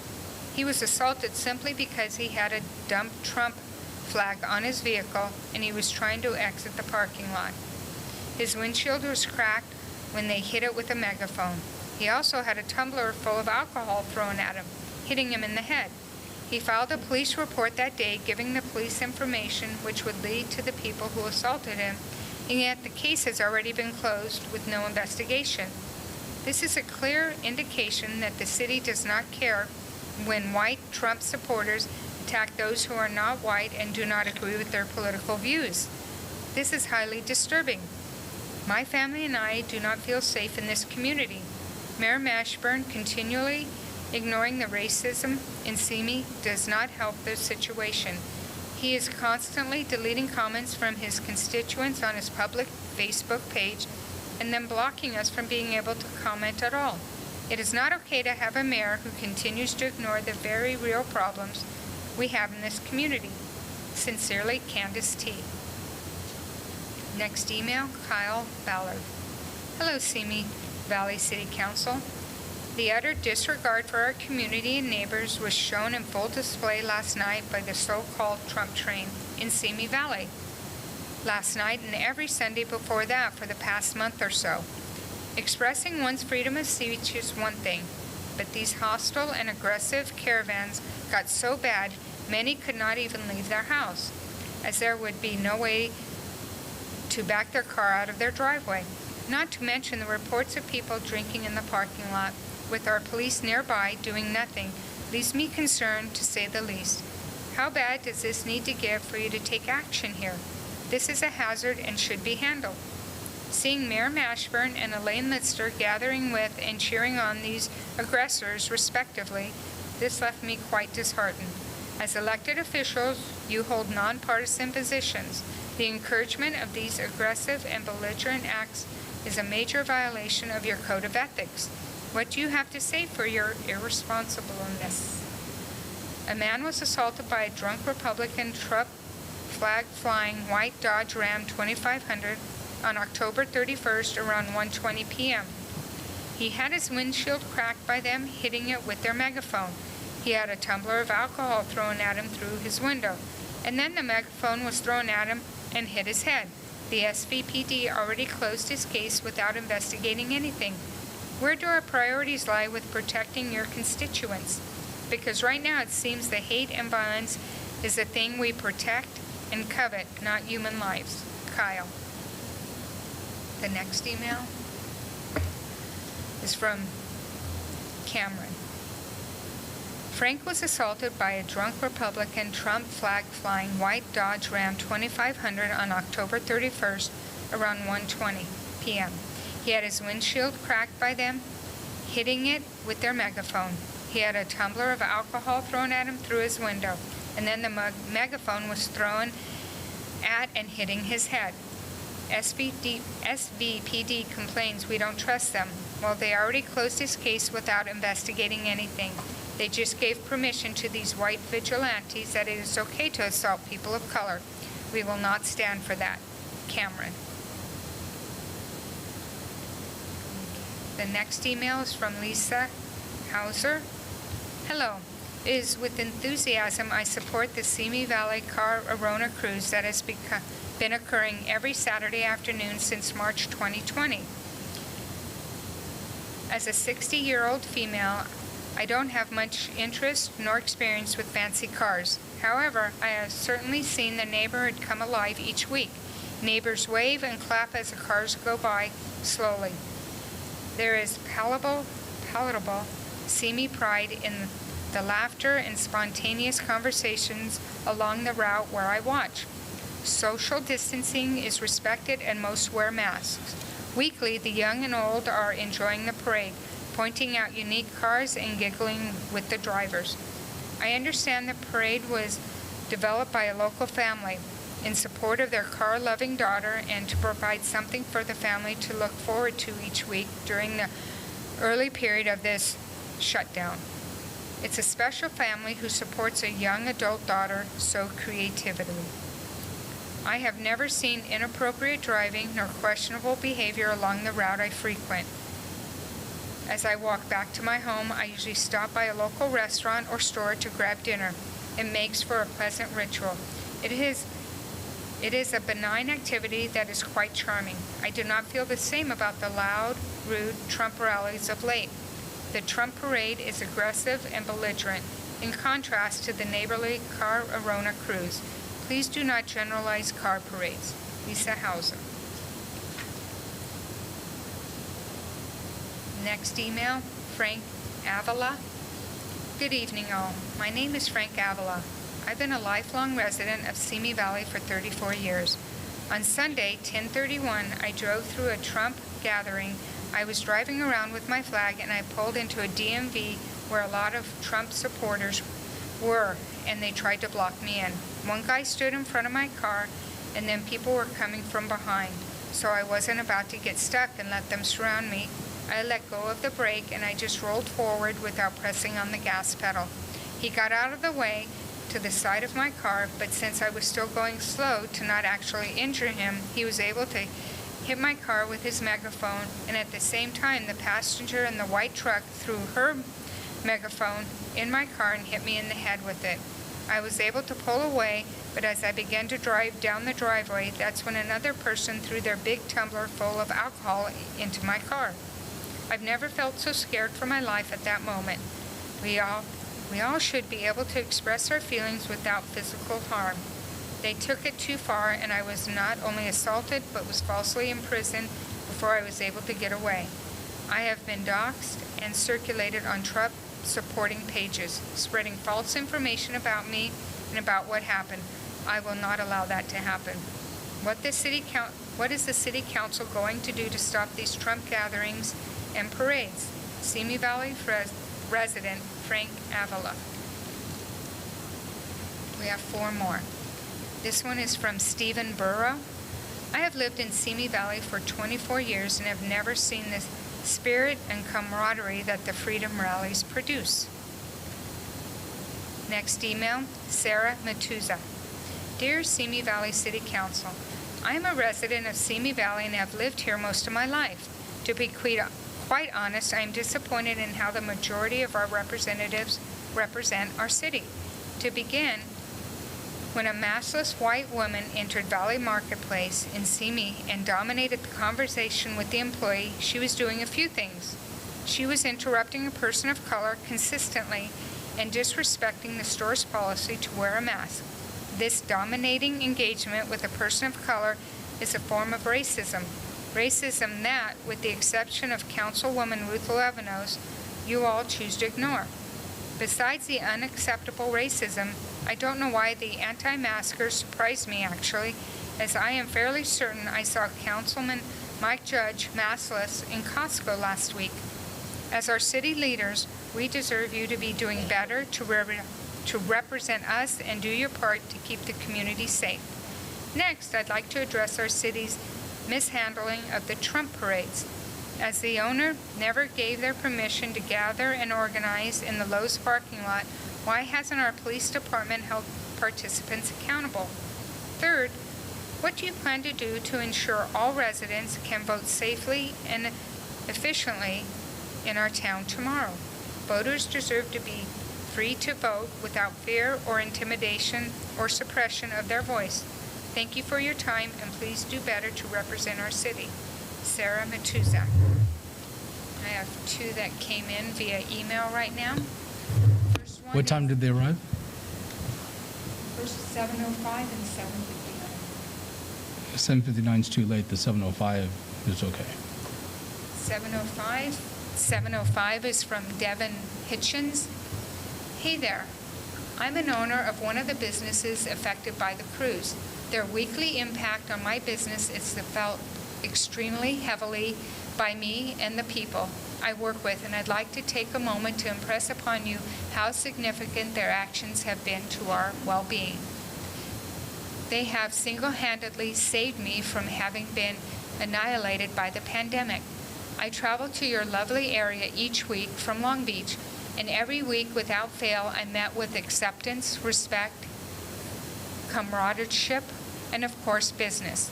The love and respect the individuals of this club have for their community and each other is boundless, and it was a huge honor to have been welcomed with such open arms by them. These folks are some of the nicest one can hope to meet, and contrary to beliefs of some, they are accepting of every gender, political affiliation, and race. And say this as a black man with absolute conviction. So please allow them to continue to do exactly what they're doing. I've been in the automotive business for almost a decade, and I can assure you this club and its actions are among the highest I've ever seen. And frankly, we need them now more than ever. Thanks a million for your time, and apologies for the considerable length. Devin Hitchens. And that was the final one. Okay, thank you. We're going to do comments, and I'm going to go first. The first thing I want to mention, the Trump parade. I don't know if it has an actual title or not, but I know that they do take up the parking at Best Buy and at Lowe's, and it has to have a negative effect on business at those locations. So I don't know who the organizers are, but I'll get with the police chief, and we will come up with a different location that will work out well for people that are going to gather and where it won't disturb business. And that's if these parades continue on after tomorrow's election. And so I would also like, maybe after the comments, Chief, if you'd like to come up and address there's so many comments about the police and you in particular. If you'd like to come up after the rest of the council makes their comments, it would be appreciated, but not mandated. So with that, Councilmember Luevanos. Yes, thank you. Sorry, taking notes. Okay. I'd like to address, I'd like to invoke the additional, I believe it's 60 seconds, since my personal character was impugned by Mr. Klepper. That's at the pleasure of the council. If there's a rule that you get an extra 60 seconds if you ask the council if you think your personal character is impugned over the 90, so that's at the discretion of the council. Okay, yeah, that's fine. Well, thank you, Mayor. Thank you, fellow council members. As to Mr. Klepper's comment, I have not used the police force as my personal security force. I have, like every other resident, asked for protection, like every other resident, with my safety. As a matter of fact, I have someone who escorts me. I have several people who escort me to my car after every single city council meeting. And only once or twice have I asked for the protection of the people in the audience to be protected by Simi Valley PD. So that is not a cost that I have imposed upon the Simi Valley Police Department. I'd like to address 3 issues, and I'll be very quick.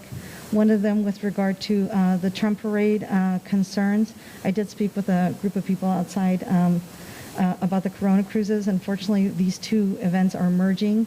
We had 22 people speak out about safety concerns and dangerous concerns about the danger associated with the Trump parades, including blocking vehicles, harassment, threats, battery, assault, and all that. And it is a hardship on our police department when we only have limited resources to deal with over 2,000 vehicles that attend. And you can see from one of the public comments that there are people coming from out of town, including people from all the way in Long Beach. I am concerned about the harassment of essential workers. I will bring it up again on the 9B item. I am concerned that our businesses, considering we just declared Small Business Month, that our businesses are being harassed and threatened with lawsuits by anti-maskers that are specifically going into their businesses to harass them and threaten them with lawsuits. And last but not least, I understand that we're in a pandemic and that there are many people with many mental health concerns. I do encourage you to reach out to the National Alliance for Mental Illness Hotline, NAMI, at 1-800-950-6264. Although the state has opened up a lot of resources available for those with mental health issues. So there are many avenues to address the anxiety that we're all experiencing with the pandemic and the economic downturn and the upcoming election. Thank you.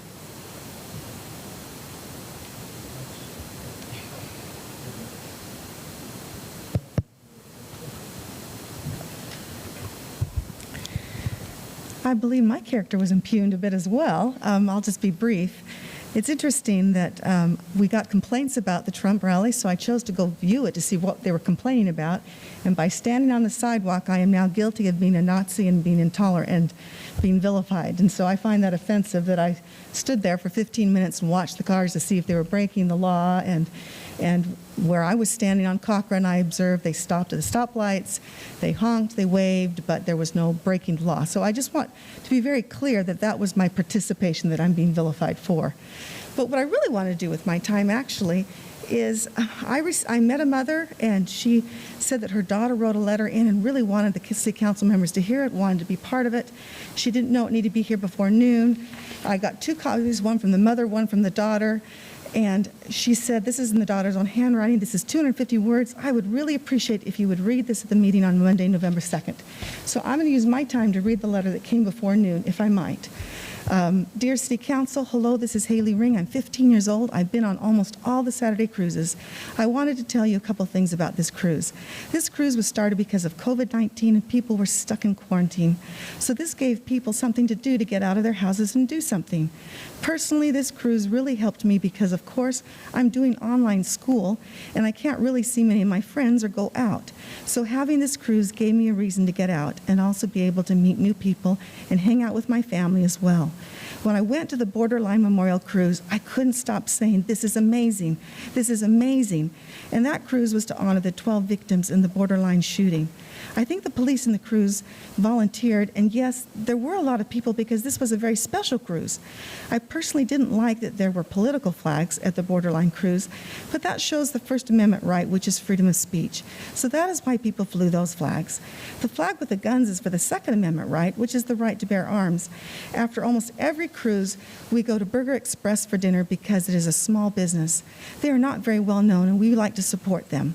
Thanks, Haley. I just wanted, I wanted her to have that opportunity to be read aloud as well because we've heard all these others and she didn't know it needed to be before 12. I just want to commend our community, those who are trying to make things better and desire it to be a safe place. Certainly we need to investigate problems and breaking of law, etc.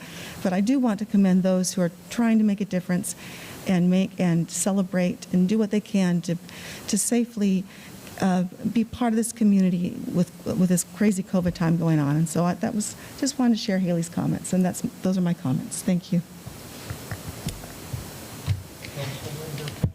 Councilmember Lister said almost everything I was going to. I also had the letter from Haley because I wanted to make sure she got a little bit of comment out there. My comments are basically that I really want to commend our community for the Corona cruise. That started out exactly as what Haley says here in her letter. It started as a way to get out and about, to still follow the rules in regards to separation and wearing masks and all that. And it's been going on a lot longer than we've been having problems lately. So I wanted to commend those people. The Carvana Cruise has done a great job. They've been very entertaining. The rest of the comments I'm really going to leave up to our Chief of Police to address. There were various comments in regards to traffic and assaults and all that type of stuff. And I would like to hear all of the facts before I make any decisions one way or the other. So thank you. Mayor Pro Tem Judge, do you have any comments? No comments. Thank you, Chief.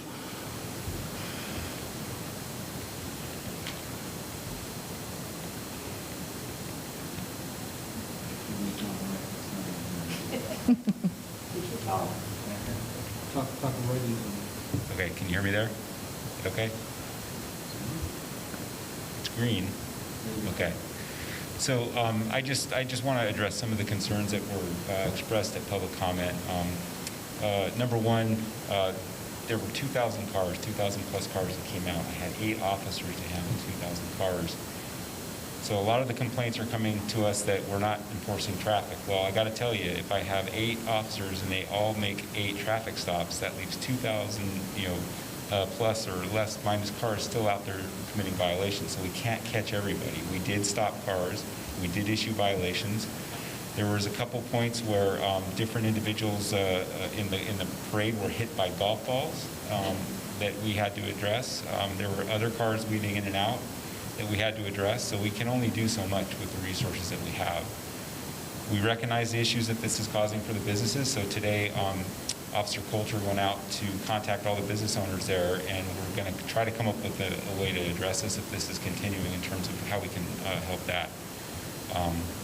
So, again, these are overwhelming events. It's not, any police department is not going to be able to handle it on our own. We've reached out to the CHP for assistance with these. They were happening all over the county, so all the agencies in the county were inundated with parades of this nature over the weekend, so we were stretched thin. That being said, I'd like to specifically talk about the allegations of my officers looking at people drinking and allowing drunk driving. That's just not true. Our officers win the Mothers Against Drunk Driving Award. Several of them win it every year. We take that seriously.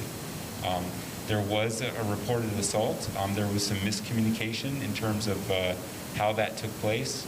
We did take a report. It is under investigation. We're talking 48 hours ago. This was on Saturday. The case was being processed. The victim called up the department to share some additional evidence, and a records technician that was looking at it told them the case was inactive because the officer wasn't there. Well, that's true. That case isn't actively being worked at the time because the officer wasn't available, but the evidence was given to us, and the case is still under investigation.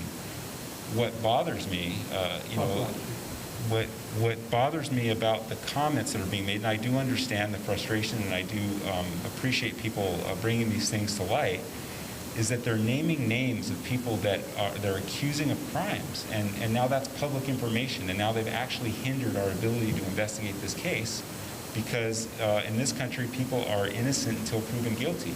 So this is a misdemeanor crime. I'm not diminishing it in any way, shape, or form. I spoke to Mr. Avila at length today and had a great conversation with him. He understands what we're doing. He's actually forwarded me more evidence that we could use. But now we have 30 minutes of people that are trying this case in the public environment here, and it's actually handcuffing us for what we can actually do. So that's what's frustrating. We want to help. And if I'm sorry, just one thing that you can ask the chief for information, but it has to be a brief response. I just put that out there, just although this is obviously a very interesting topic to a lot of people, but you would be all limited in just asking a lot about it. So just have to keep that in mind as it goes along. So I just, like I said, I take it seriously because, the reputation of my department is being questioned, and, I'm the first person that if our officers are not holding the line, I'm going to call them out on it. I got in this morning, I looked at the report, I saw that we had taken a report, and Mr. Avila reached out to me by email. I contacted him back. We had a great conversation. He told me that he had posted some things online, and he said he was going to make an edit to what he posted because he had a positive conversation with me about it. He recognized there was a communication gap. But again, we're talking about a misdemeanor crime that occurred outside of the presence of the officers, and we're 48 hours away from that. And so now we've named names, and we've accused the officers of doing things, and we actually put us in a position now where I don't know that I can even make this case to the district attorney because of that. Because these individuals, and I won't say their name, could come back and say, I'm already guilty because I've been tried in public comments. So, what I would tell everybody is give us a chance. You're talking 48 hours and we haven't reacted quick enough. Give us a chance. You got to let us do our job. And if, we don't do the job, there is a procedure we go through, and I will hold officers accountable. I have fired police officers since I've been the chief, and I will hold them accountable. But we can't let, the court of public opinion try cases. That's not how it works. We have to get evidence. We have to interview people. There's a lot of witnesses that were there. We're talking, 2,000 cars participated in this. So at the DMV at the time that this occurred, there were numerous witnesses. So we have to identify them. We have to get their statements. We can't just take what we're feeling passionate about and go and take somebody's freedom away. Everybody's entitled to the 14th Amendment. So I'm not happy what happened to Mr. Avila, and we'll get to the bottom of it. But they gotta give us a chance to do it. We've got to follow the procedures. We've got to follow the law. I don't know how else to say it. I understand people's frustration. There are a lot of things happening in law enforcement nationwide, and I would agree with a lot of people that I'm not happy with some of the things I've seen, okay? But like I've said before, give us a chance. Let us do our job. Let us serve the community. That's what we're here to do. And, I'm certainly, open-minded to anything, and I'll work with anybody. But, we got to be careful. We can't lay people out and name them as a guilty party of committing an assault when we haven't finished the investigation. So, thank you. Great. Thank you very much, Chief. Okay, where are we? Consent.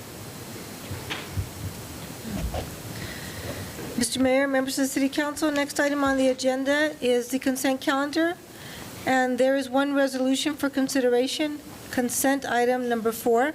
The reading of the resolution is as follows. Resolution number 2020-45, a resolution of the City Council of the City of Simi Valley authorizing the adoption of the Public Transportation Agency Plan under the Federal Transit Administration 49 Code of Federal Regulation, Part 673.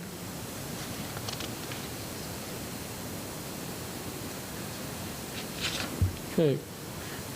Consent. Anything want to be pulled? Mayor, request to pull consent item 2 and 4. I just have a couple of questions. 2 and 4. No?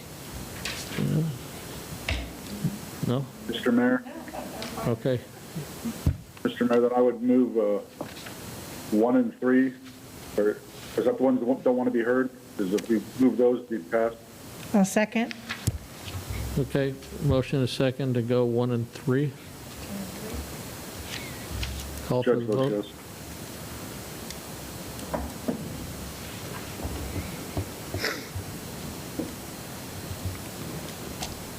Okay, let's, let's see what the vote was.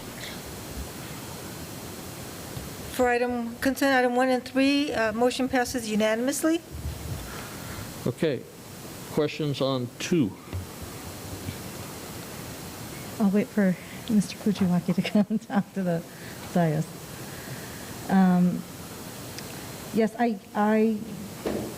I know that we got funding through the CARES Act. And my questions are these. When will we get the ability to buy passes online? This funding is specifically the CARES Act is specifically to deal with COVID issues. And I know that I've had many residents telling me, when will we be able to buy bus passes online? And this is for transportation, which is our bus system. So is any of this money going to be used to finally get our bus passes online so that people can buy them online, so that we can accommodate people during COVID times to be able to get their bus passes? Are we charging for buses? No, we're not charging for any bus fare. It's free busing. It's free busing. Can we use some of this funding for that, so that when COVID is over, we can use? Yes, we can use this money for any transit-related operations, but we currently have a online app to be able to purchase a bus pass and then just swing it by our fare taker. Okay, so we do have the We ability have to. a system so far, yes. Okay, I was kind of waiting for that, and I know it was coming, Ben Gonzalez had mentioned it, and I'm like, when is it coming? Okay, thank you. Did we do a press release on that, or can we do a press release on that? Actually, I think it was implemented over 18 months ago, Ben? March, okay. I thought we did a press release. We did, but we can remind, well, right now, there's no It there's wouldn't no be fare to appropriate ride right it. So now. once we start charging fare again, we'll remind people to use the app to be able to get their bus Yeah, passes. because people were asking me, so I just wanted to know if that was part of what we could use that funding for, if that was allowable, so, okay. No problem. Okay, And then number 4. And then number 4, hold on.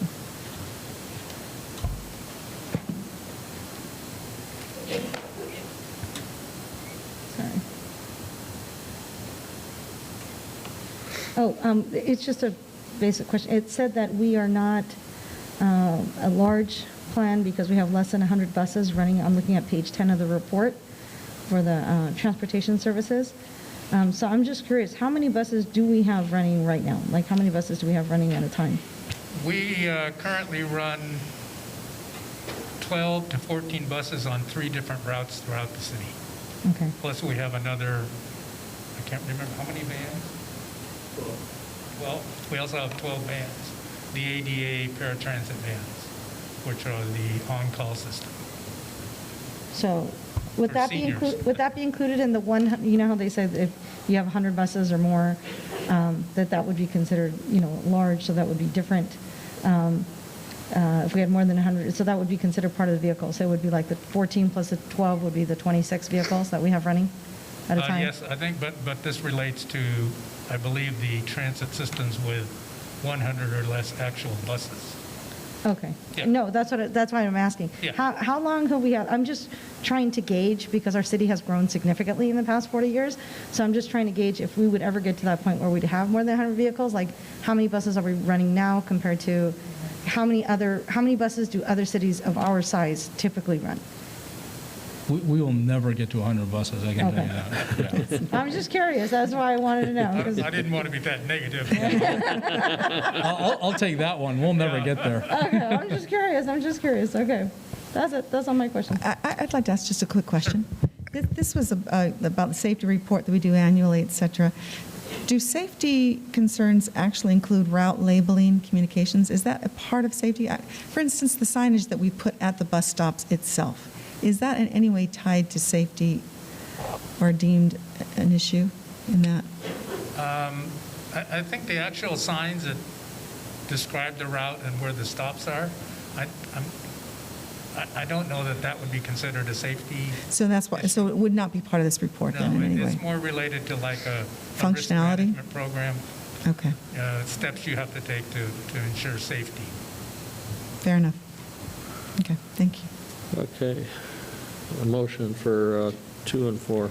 I move to approve consent calendar items 2 and 4. Second? Second. Call for the vote. Judge votes yes.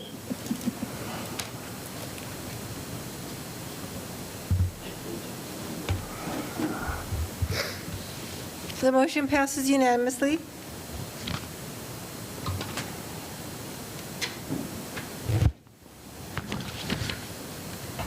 Mr. Mayor, members of the City Council, the next item on the agenda is 7A, second reading of ordinance number 1316 for Z-S-752, amending portions of Title IX of the Simi Valley Municipal Code related to accessory dwelling units and determining that the amendments are exempt from the California Environmental Quality Act. The reading of the ordinance is as follows. Ordinance number 1316, an ordinance of the City Council of the City of Simi Valley for Z-S-752, amending portions of Title IX of the Simi Valley Municipal Code related to accessory dwelling units and determining that the amendments are exempt from the California Environmental Quality Act. And staff is available for questions. Questions? I do have one question. I realize this is a second reading, and I missed it the first time around, but just a quick question, if I could. On page 12, it states that neither ADU or JADU shall count towards allowable density. And I want to understand what is meant by that statement. Because I'm really hoping that it counts eventually in our arena numbers somehow. And I wonder, that's why I'm asking the question.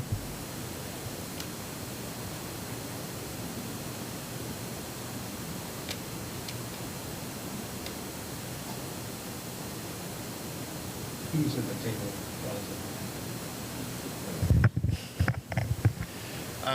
So one of the state law changes regarding ADUs that happened not actually in 2020, but I think in 2018, was that they could not be excluded from single-family neighborhoods based on density.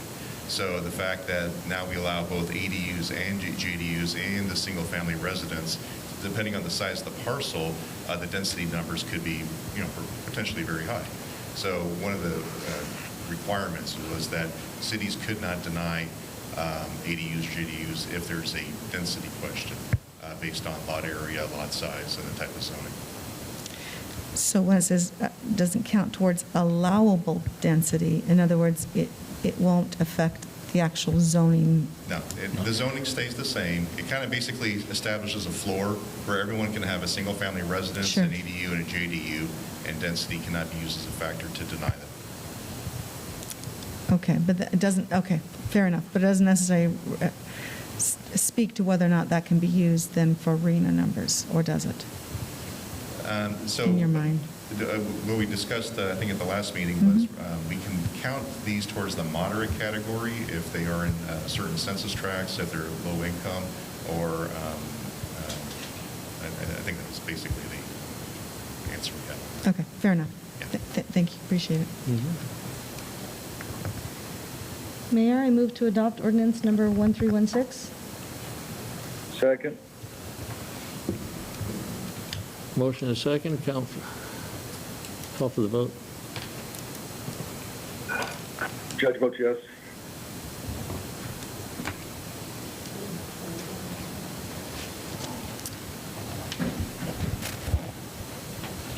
The motion passes with Mayor Mashburn voting no.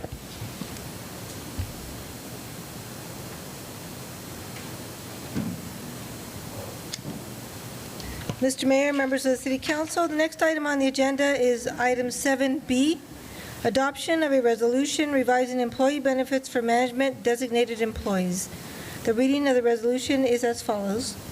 Resolution number 2020-46, a resolution of the City Council of the City of Simi Valley establishing terms and conditions for employment for management designated employees and repealing resolution number 2018-03 and previous resolutions to the extent that they are in conflict herewith. And Samantha Argabright is here for this presentation. Good evening, Mayor Mashburn and members of the City Council. Can you, yes, you can. Perfect.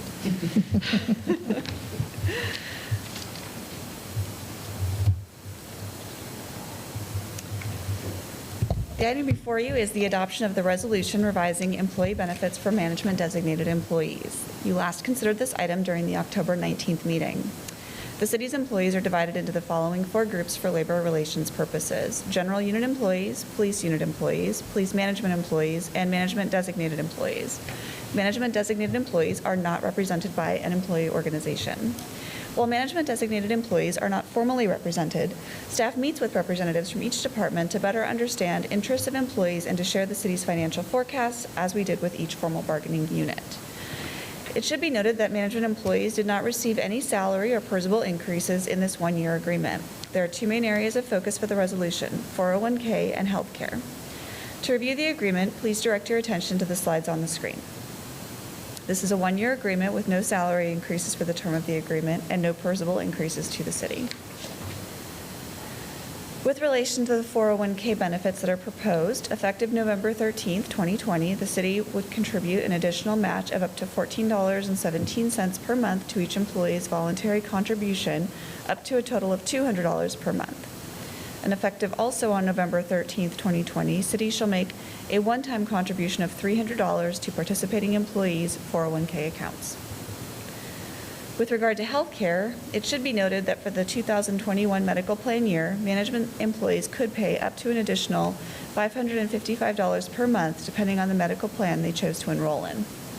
The proposed resolution encourages employees to make economic choices based on their personal situation. Effective for the 2021 health plan year, the city's CME Flex benefit will be adjusted by 80% of the average change in the employee out-of-pocket medical plan premium costs, using the average increases in the family plan premiums of the 4 plans with the highest enrollment. It is possible that these costs could be less if not all eligible employees maximize the 401k matching contribution.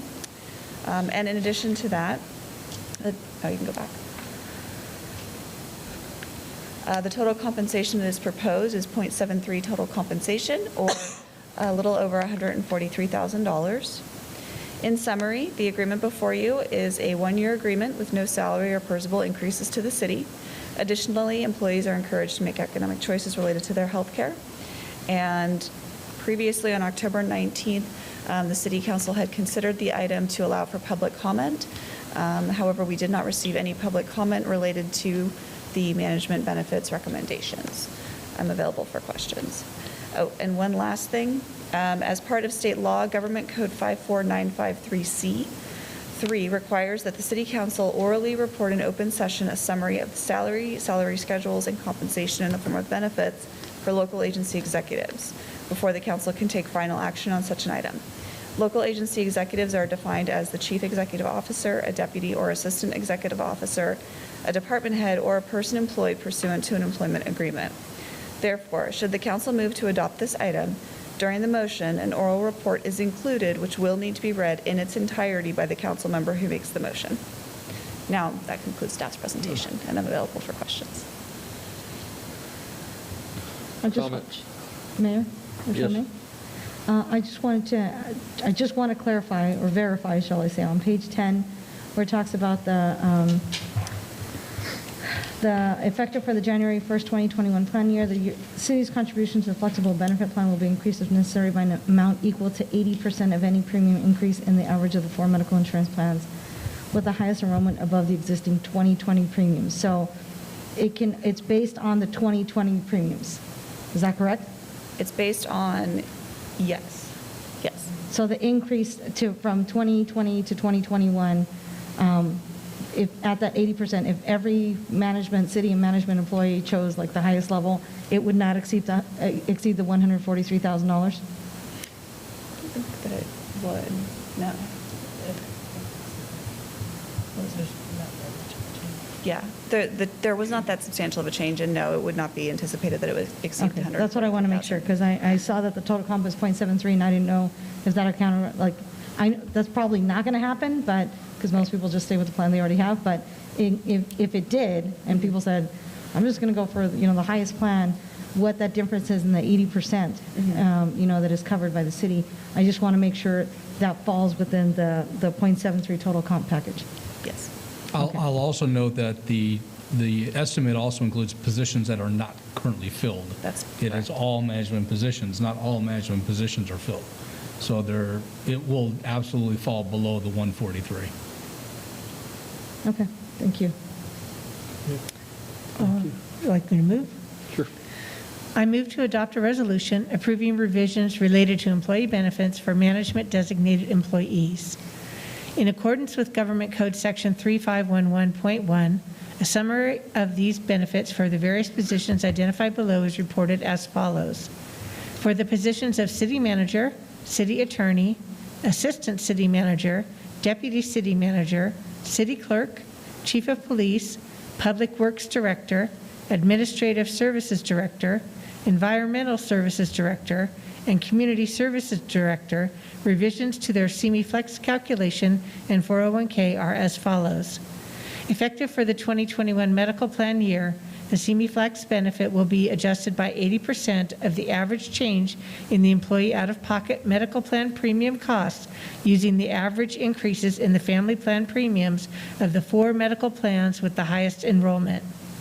With respect to the 401k plan, their current match will increase by $14.17 per month to $200 per month effective November 13th, 2020, with a one-time contribution to their 401k plan of $300 from the city on that same date. Second. Have a motion and a second. Call for the vote. Judge votes yes.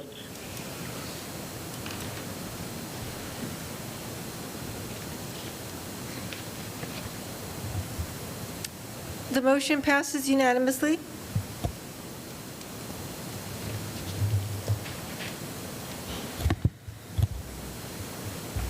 Mr. Mayor, members of the City Council, the next item on the agenda is item 7C, adoption of a resolution approving the proposed revisions to the terms and conditions of the Memorandum of Understanding with the Simi Valley Police Managers Association. The reading of the resolution is as follows. Resolution number 2020-47, a resolution of the City Council of the City of Simi Valley amending the Memorandum of Understanding between the City of Simi Valley and the Simi Valley Police Managers Association and rescinding resolution number 2018-05 to the extent that it is in conflict herewith, and Samantha Argabright is also here for this presentation. Good evening again. We do have a presentation for the screen. Do you all have it on your computers? And we have it on the screen as well. The item before you is the adoption of the resolution approving the proposed revisions to the terms and conditions of the Memorandum of Understanding with the Simi Valley Police Managers Association, or the PMA. The City Council last considered this item during the October 19th meeting to allow time for public comment. No public comment has been received at this time. Prior to the beginning of negotiations, the City Council provided policy goals to the negotiating team that included addressing increasing pension costs, minimizing long-term costs to the city, and balancing the timing of cost increases. Staff has been meeting with the PMA negotiations team for the past 7 months, and the MOU before you represents the culmination of those discussions. The agreement before you is a one-year agreement with no salary increases or PERSable increases for the term of the agreement. I will now review the critical points of the agreement on the screen. Next. Effective the second pay period of April 2021, the city shall increase the 401k contribution by $100 per pay period with no match required. Also effective April 2021, the city will provide the PMA members with a deposit of $270 per month to a separate retirement health savings plan to be used for the reimbursement of health costs upon retirement. Effective upon contract adoption, allow the PMA members to choose payout of straight time overtime each pay period or AL accrual. And effective upon contract adoption, allow for the deferral of medical retiree benefits by 5 years. We also did some minor language cleanup in the MOU. The total compensation for this package is .43, or approximately $11,280. In summary, this is a one-year agreement with no salary increases and no PERSable increases to the city. It is recommended that the City Council adopt the resolution approving the proposed revisions to the terms and conditions of the MOU with the police management as presented. This concludes our presentation, and I'm available for questions. I just want to make sure this applies to how many people are involved in this, in the PMA? There are 8 members in the Police Managers Association. Okay, so there's only 8 members, and this would not apply to anyone else. So if someone new got hired, would this apply to them or no? If they're in the Police Managers Union, yes. It would apply? I'm sorry? It would apply? If they're in the PMA unit, yes. Okay, so if they're in the PMA unit, and what if they weren't? What if they got promoted up into the PMA unit? Would it apply to them? If they got promoted up into the unit, yes. There are 8 positions in the PMA, though. So total of 8 positions. So if someone were to leave and that position were to be replaced, but there are only 8 positions currently in that so unit. So the total comp remains the same no matter what? Correct. Okay, so that's if someone left and someone else went up, they would just replace it. Okay, I just wanted to verify that. Yep. Okay, any other questions, staff? Do you want to make the motion? Sure. I move to adopt a resolution approving revisions to the terms and conditions of the Memorandum of Understanding with police management employees represented by the Simi Valley Managers Association. Second. Okay, we have a motion and a second. Call for the vote. Judge votes yes.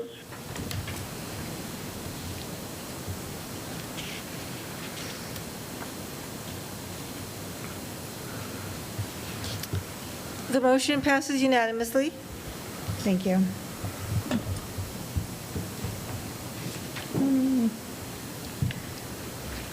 Mr. Mayor, members of the City Council, there are no items this evening under Agenda Item 8, New Business. Mr. Mayor, members of the City Council, next on the agenda is Item 9A, City Council Member Reports. All right, we'll start with Councilmember Luevanos. Thank you, Mayor. On Tuesday, October 20th, I attended the Simi Valley Youth Council meeting where they were busy getting ready for all the events that they did at the end of this month. So I'll talk about that when we get to the end of the month. But I'm just very, very proud of all the activities that our Youth Council has planned. Social distancing, with all the things that they're involved in, I'm just really, really proud. They also set the priorities for the committees that they're going to set forth and fundraising and all the ways that they're going to get involved with our community.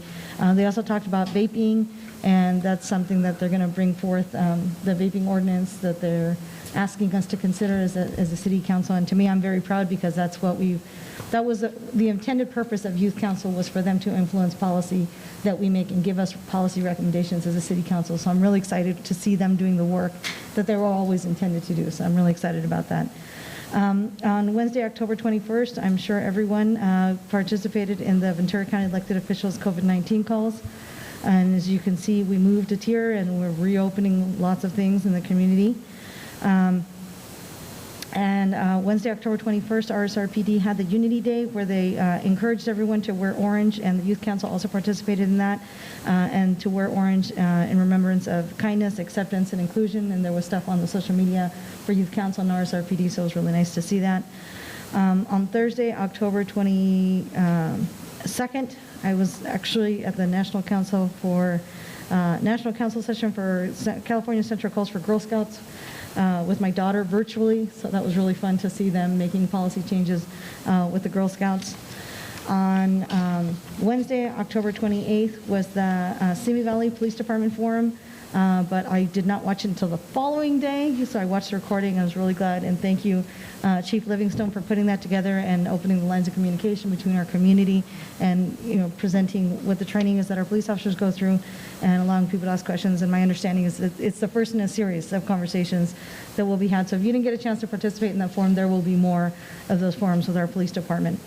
On Thursday, October 29th, I participated with a local. In case you did not know, October 30th is the birthday of Girl Scout founder Julia Gordon Lowe, who founded Girl Scouts over 100 years ago in 1912. And so on October 29th, we had our Julia Gordon Lowe birthday celebration, Halloween, Girl Scout bridging kind of activity. So if you saw the Girl Scouts celebrating, that's what it was for the anniversary of the founder of Girl Scouts.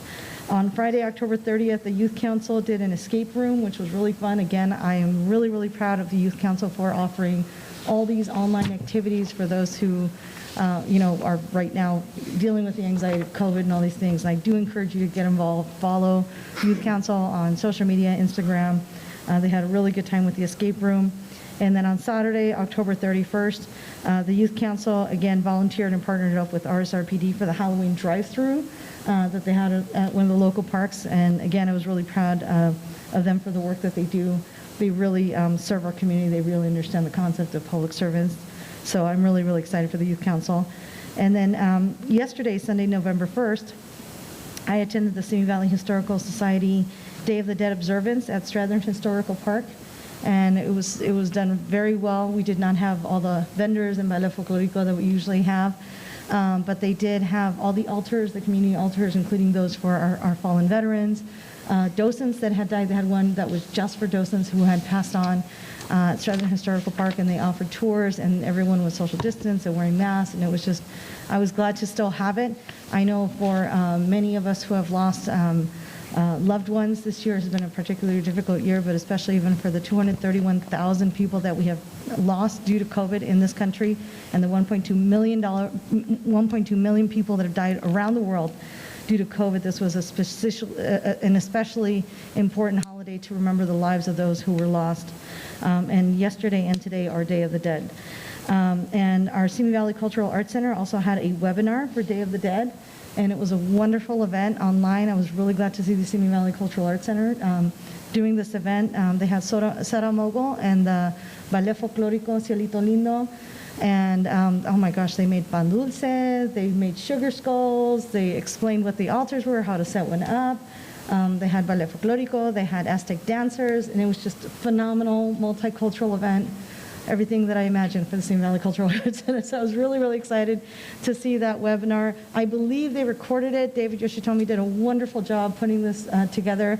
So I want to give a shout out to David, wherever you are, for putting this on. His wife did a great job of translating, and then all those who participated in this event, because it was just a wonderful, wonderful event. And I hope to see more of Simi Valley Cultural Arts Center online. I encourage all of you to participate. And I believe it was recorded, so I believe if you missed it, yes, you can still watch it. So you can still go onto YouTube and you can watch, yes, YouTube is how I watched it. Yeah, so you can still watch it. Oh, Facebook? Okay, it's on the Facebook page. So if you didn't get a chance to do it and you were wondering what Day of the Dead is, I'm wearing my Day of the Dead earrings. If you're wondering what it is and what celebration it is, one of the things I'm most proud about Simi Valley is that we've had these Day of the Dead observance, cultural events for many, many years at Stratton Historical Park and throughout the community. And I'm really proud that we honor multiculturalism in this way, because for Latinos especially, it's a very beautiful holiday for us, and that so many other people choose to participate in remembering our loved ones who have passed on as a beautiful celebration. And that's my report. Thank you, Mayor. Thank you. Councilmember Litster. Thank you. I'll begin with Wednesday, October 21st. I believe all of us were likely on the Ventura County elected officials briefing call, and appreciate that ongoing briefing on the 21st and the 28th. Also on that date, I attended the Simi Valley Veterans Task Force, and that was a good opportunity to kind of evaluate and see where we were as far as, I attended that with Councilmember Kavanaugh as well, and to apprise where we stand with the process. There's certainly a desire to have some kind of a facility here in Simi Valley, but what that looks like, how that will be, who will take the reins at this moment is still being discussed. But I appreciate those that are involved with that task force. Also on that day, I also attended the Simi Valley, well, it's actually the, I should call it correctly, the Business Recovery Task Force, and that is in conjunction with the Simi Chamber of Commerce, and wanted to announce that one of the programs they have coming forward, the last was successful, but it's basically Shop Simi Valley, and so the new program coming forward is Fa La La Local. Say that one fast, Fa La La Local. But it will begin on November 21st, so save your receipts. Encouragement is to shop local for your holiday gift giving or whatever, your car purchasing, your groceries, your gasoline, etc. But running from November 21st to December 6th, save your receipts, and then they'll be turned in on the 6th and 7th, and for raffle tickets for local up to $1,000 a prize in local gift certificates, etc., which will be perfect for the holidays. So it's just encouragement to give back to our local businesses. Taking it into the following week, I also wanted to thank the chief for his community forum.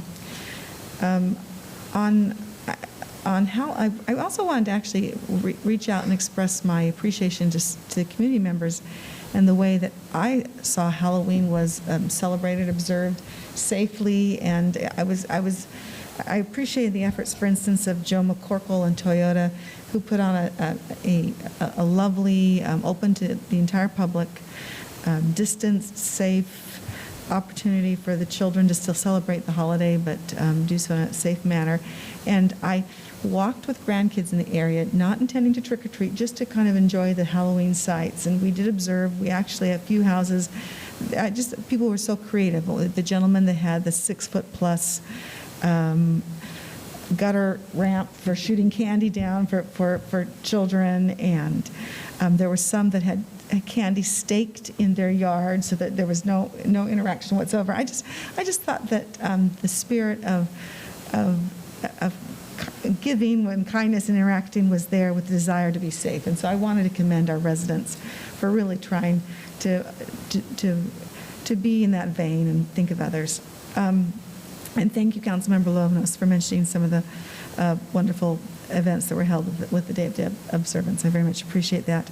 I wanted to just mention one thing that happened today. I wanted to commend Mackenzie Mildrum, who is a teacher at Valley View Middle School, who was granted Teacher of the Month. I was there attending on behalf of the Simi Valley Ed Foundation, a very deserving teacher, and my heart goes out to particularly the teachers of the arts. Here she is, a choral teacher, and having to find a way to engage her students online, knowing that that opportunity to sing in person, et cetera, is just at any level right now is not there. And so very deserving young teacher, and appreciate her efforts. I want to commend her. And then I did have the opportunity of going to one of the in-person polling places today. I'm wearing my I voted sticker, only as a reminder and encouragement. If you haven't voted by mail, which I know many of you have, there are many drop-off places, and there are, I believe it is 8 in-person locations throughout the city that you can, and polling tomorrow will be open. My understanding is from 7 a.m. to 8 o'clock p.m. And so please vote, find a place that you feel comfortable doing so, and participate in this wonderful civic opportunity. In fact, I just have to mention, today I went with a friend who is a citizen of 12 years, and she said, and we had to take pictures because this was her father's dream, to be able to come to this beautiful country where we have the freedoms to vote and to participate in our democracy. So that's my report. Thank you. Thank you.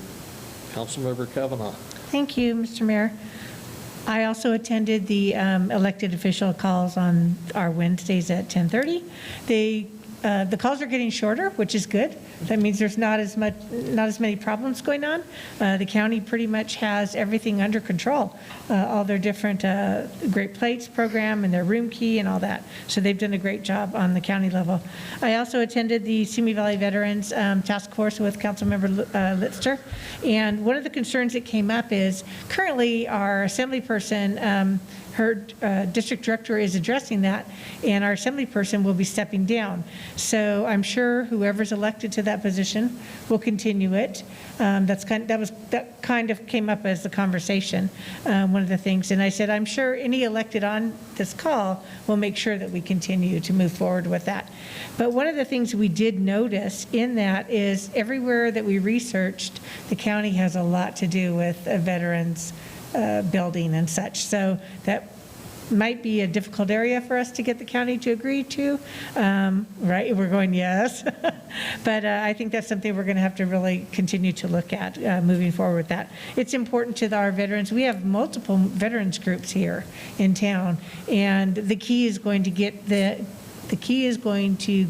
be able to get them to work together as one unit and move forward. And, they have a little bit of different interests and such, so I think it can be done. It's going to take us a little bit of time. On Saturday, the 24th, I had the pleasure of attending the Simi Valley PD Almost Scary drive-through. My stepdaughter was here from out of town for my grandson's first birthday, and so I took my step-granddaughter, Kylie, with me.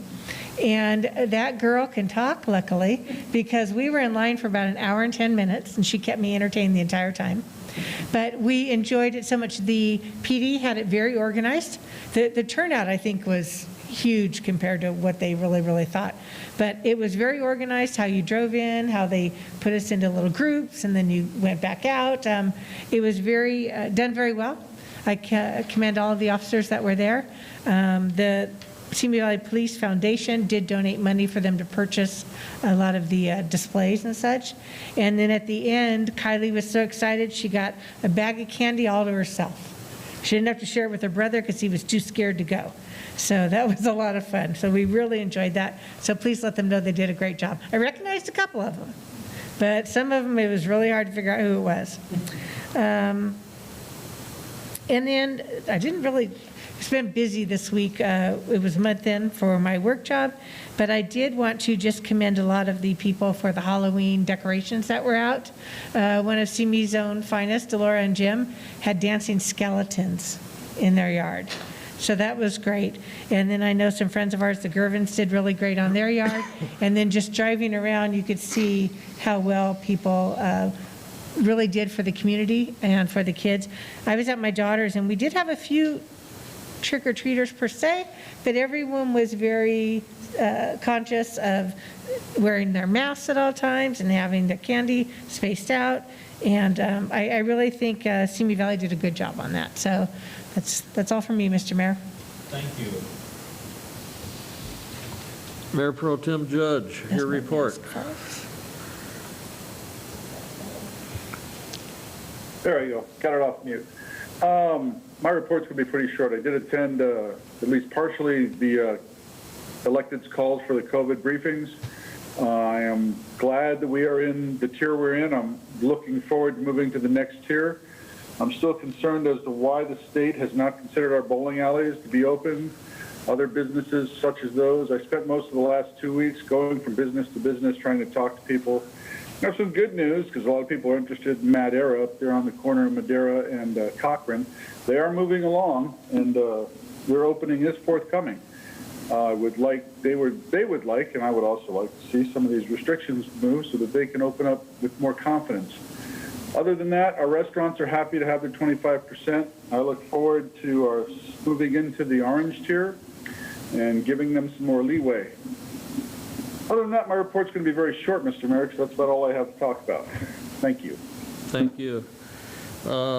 My report should be short also. Like everyone, I went to the elected official briefing and like the direction that we are headed. On Thursday, October 22nd, I come down here and got all set up to attend the Simi Valley Tourism Marketing District committee, and we didn't have a quorum. So that was shortened quite a bit based on that. I did view the police presentation, which I thought was a very thorough, answered a whole lot of questions that I think people have been asking. A great resource, great program. I hope that program continues, and it looked to me like setting in advance the topics was a real good way to go, so people that have particular questions know that, oh, this is going to be on the hiring process, which if you saw that process, that's enough to make you wonder if you really want to be a police officer. What a long process to go through the hiring process and the training. On Wednesday, October 28th, I was on virtual and a guest speaker for the Santa Susana Speech and Debate Club, Santa Susana High School. That was a lot of fun, great questions, great group of people, and I enjoyed very much speaking with them. Let's see here. I think that's it. I did want to say, echo what the others are saying. Get out and vote. If you have any issues at all, you lost your ballot or you don't know where to go to simivalley.org/elections, and there's plenty of information that will help you. Even at this late time, you can still participate and vote. So if you have any questions, difficulty, I would start there at that site and go from there. And then if that doesn't answer your questions, actually come to one of the sites where you can vote in person, and there will be someone there that can help you. But don't avoid voting simply because you have an issue. Look it up and figure out how you can get it done, and the information is there. And that is my report. So now we are moving on to 9B. Anybody have any future agenda items they want to request? I have two requests, Mayor. Okay. The first one is for discussion, or I'm not sure if it's a 9B item, but discussion or public dissemination of the municipal code, because I do know that we have a municipal code regarding car parades, with large car parades. I hate to hear a police chief talk about how strained, the department is with only having 8 police officers and 2,000 vehicles to deal with. So I would like, I'm not sure, I'm looking at Mr. Gabler here to see if that's something that we need to put so that we can clarify that for the public, that, that we cannot continue to put that strain on our police department and endanger the safety of our residents. Well, unfortunately, the streets are public streets. I don't think we can regulate what is currently happening. We do have a parade ordinance that directs more of a pedestrian parade and use of the sidewalks and making sure that they abide by the law. But we don't have anything on that I'm aware of in our municipal code regarding vehicle parades. We can certainly take a look. I can work with the city attorney. We can take a look at it, and if there is anything, we can send it to the council boxes and provide that information to you. But Chief, are you aware of anything in our code that?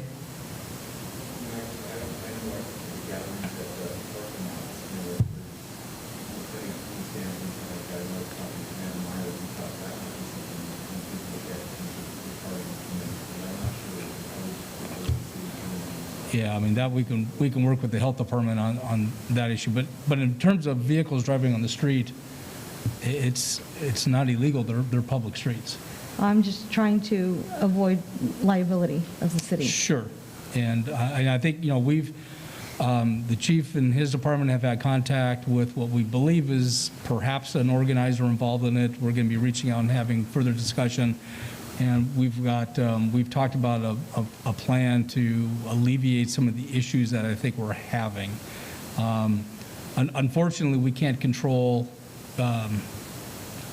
personal people getting involved, yelling matches, things thrown out of vehicles. We're going to do the best we can with the officers we have on the street to be able to control those issues, but there's a certain limitation that we have. But and again, I go back to, they're on a public street. There's not a whole lot we can do to.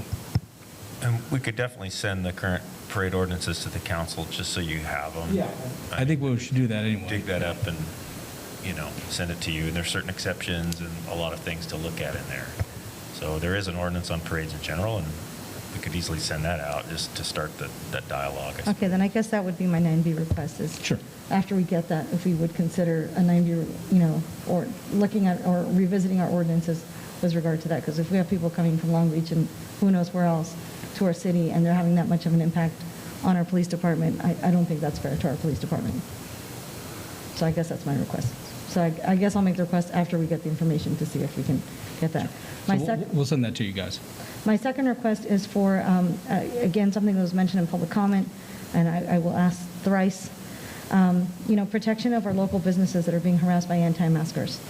I've asked for this multiple times. They're being threatened. I saw that video on YouTube, and it was horrific, of anti-maskers going around threatening our local businesses with lawsuits for not allowing them to not wear their masks and telling them they're in violation of ADA. So I would either like that to be a 9B request or for the city to put out a press release of what rights business owners have.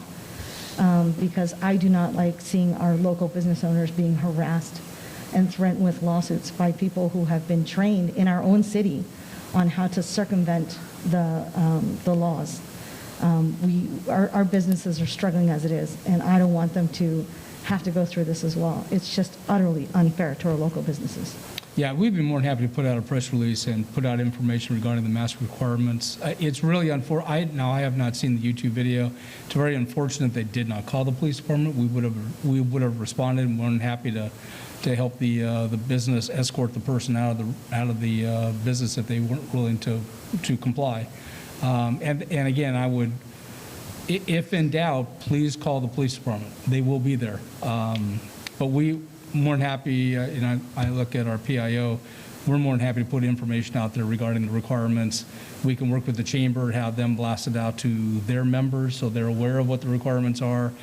Make sure everyone is aware of the rights and the California's, the governor's current mandate on wearing masks, and we'll put that information out there. And I would appreciate if that would be in multiple languages. We do have business owners that speak Spanish and Arabic and Tagalog and Chinese, and so We I have would one of our appreciate best that. translators sitting right below me. In right multiple here, so, languages. Yeah. Or at least, a link to Google Translate so we can get the basic. More than happy to do that, absolutely. Thank you. Okay, anybody else request? I have one. I would like to request that in the future, date uncertain, that the council in public, and I'll be looking for a second for this, discuss the temporary sign ordinance. I think it's pretty embarrassing what happened to our city with our signs this campaign time. And several years ago, I brought forward what I thought would be something that we could do, a new sign ordinance for campaigns, and it was rejected by the council at that time. And I think it would be one that everybody would like to hear, because it would be favorable and fair to challengers as well as incumbents. So I just throw that out there. I'm in no hurry. We got plenty of time, but I would like the council to discuss and hear and think of different options that we could do, so we don't have what we ended up with this time. Is this specific to political signs or all temporary signs? Campaign signs. Campaign signs, okay. Yeah, I'll perfect. second, because I also think it's something that the council should address for future. Okay. And if we can send this to neighborhood councils and youth council to get their input as well, I think that would. Okay, I'll just kind of bring back what I presented a few years ago, and it's a starting point. It's Yeah, not. No, I would I'd suggest, like to get wide community. I would suggest the council have the discussion and then send it to the neighborhood council Yes. for them to, yes. Okay. Okay. We will agendize that. And the other thing that I'd like to bring up tonight, and more from the standpoint of giving staff a heads up, is that with these power outages by Edison, we're having traffic accidents because there's no lighting at intersections. And I just think there's something that we have to investigate and try doing, because there are accidents. There's blind intersections with absolutely no warning. You can't see that you're at an intersection. And I find it hard to believe, and I do believe it, don't misunderstand me, but we're saying that if the city does anything, they become liable.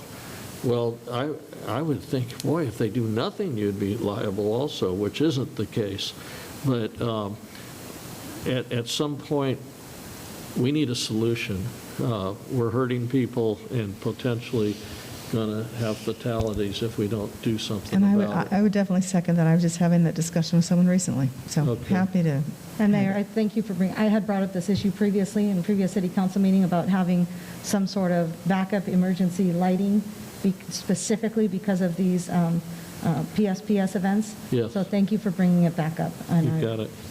Thank you. Okay, and like I say, that's down the road when we have time on both of those issues, so thank you. Anybody else? Okay, tonight, we're going to adjourn in memory of Louise Metcalf, and another person that I think everyone knows is Debbie Thomas. And I'd like to say about Debbie is that we have a proclamation for Debbie for being Volunteer of the Year, and I have it, and I've been talking to her husband, Fred, and we were holding off on presenting it to her in hopes that she would get well enough to be able to come in and actually receive it. And of course, COVID and then her illness made it very difficult, and ultimately it didn't happen. So I would like to just ask the council if in the future we could have Fred come in and accept that proclamation for her. I think that would be wonderful.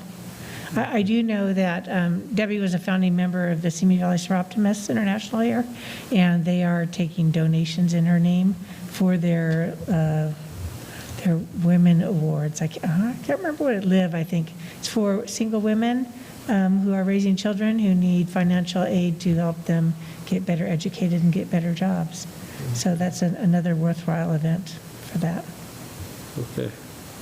Good enough. So we adjourn tonight in both Louise Metcalf and Debbie Thomas's name. And with that, meeting's adjourned.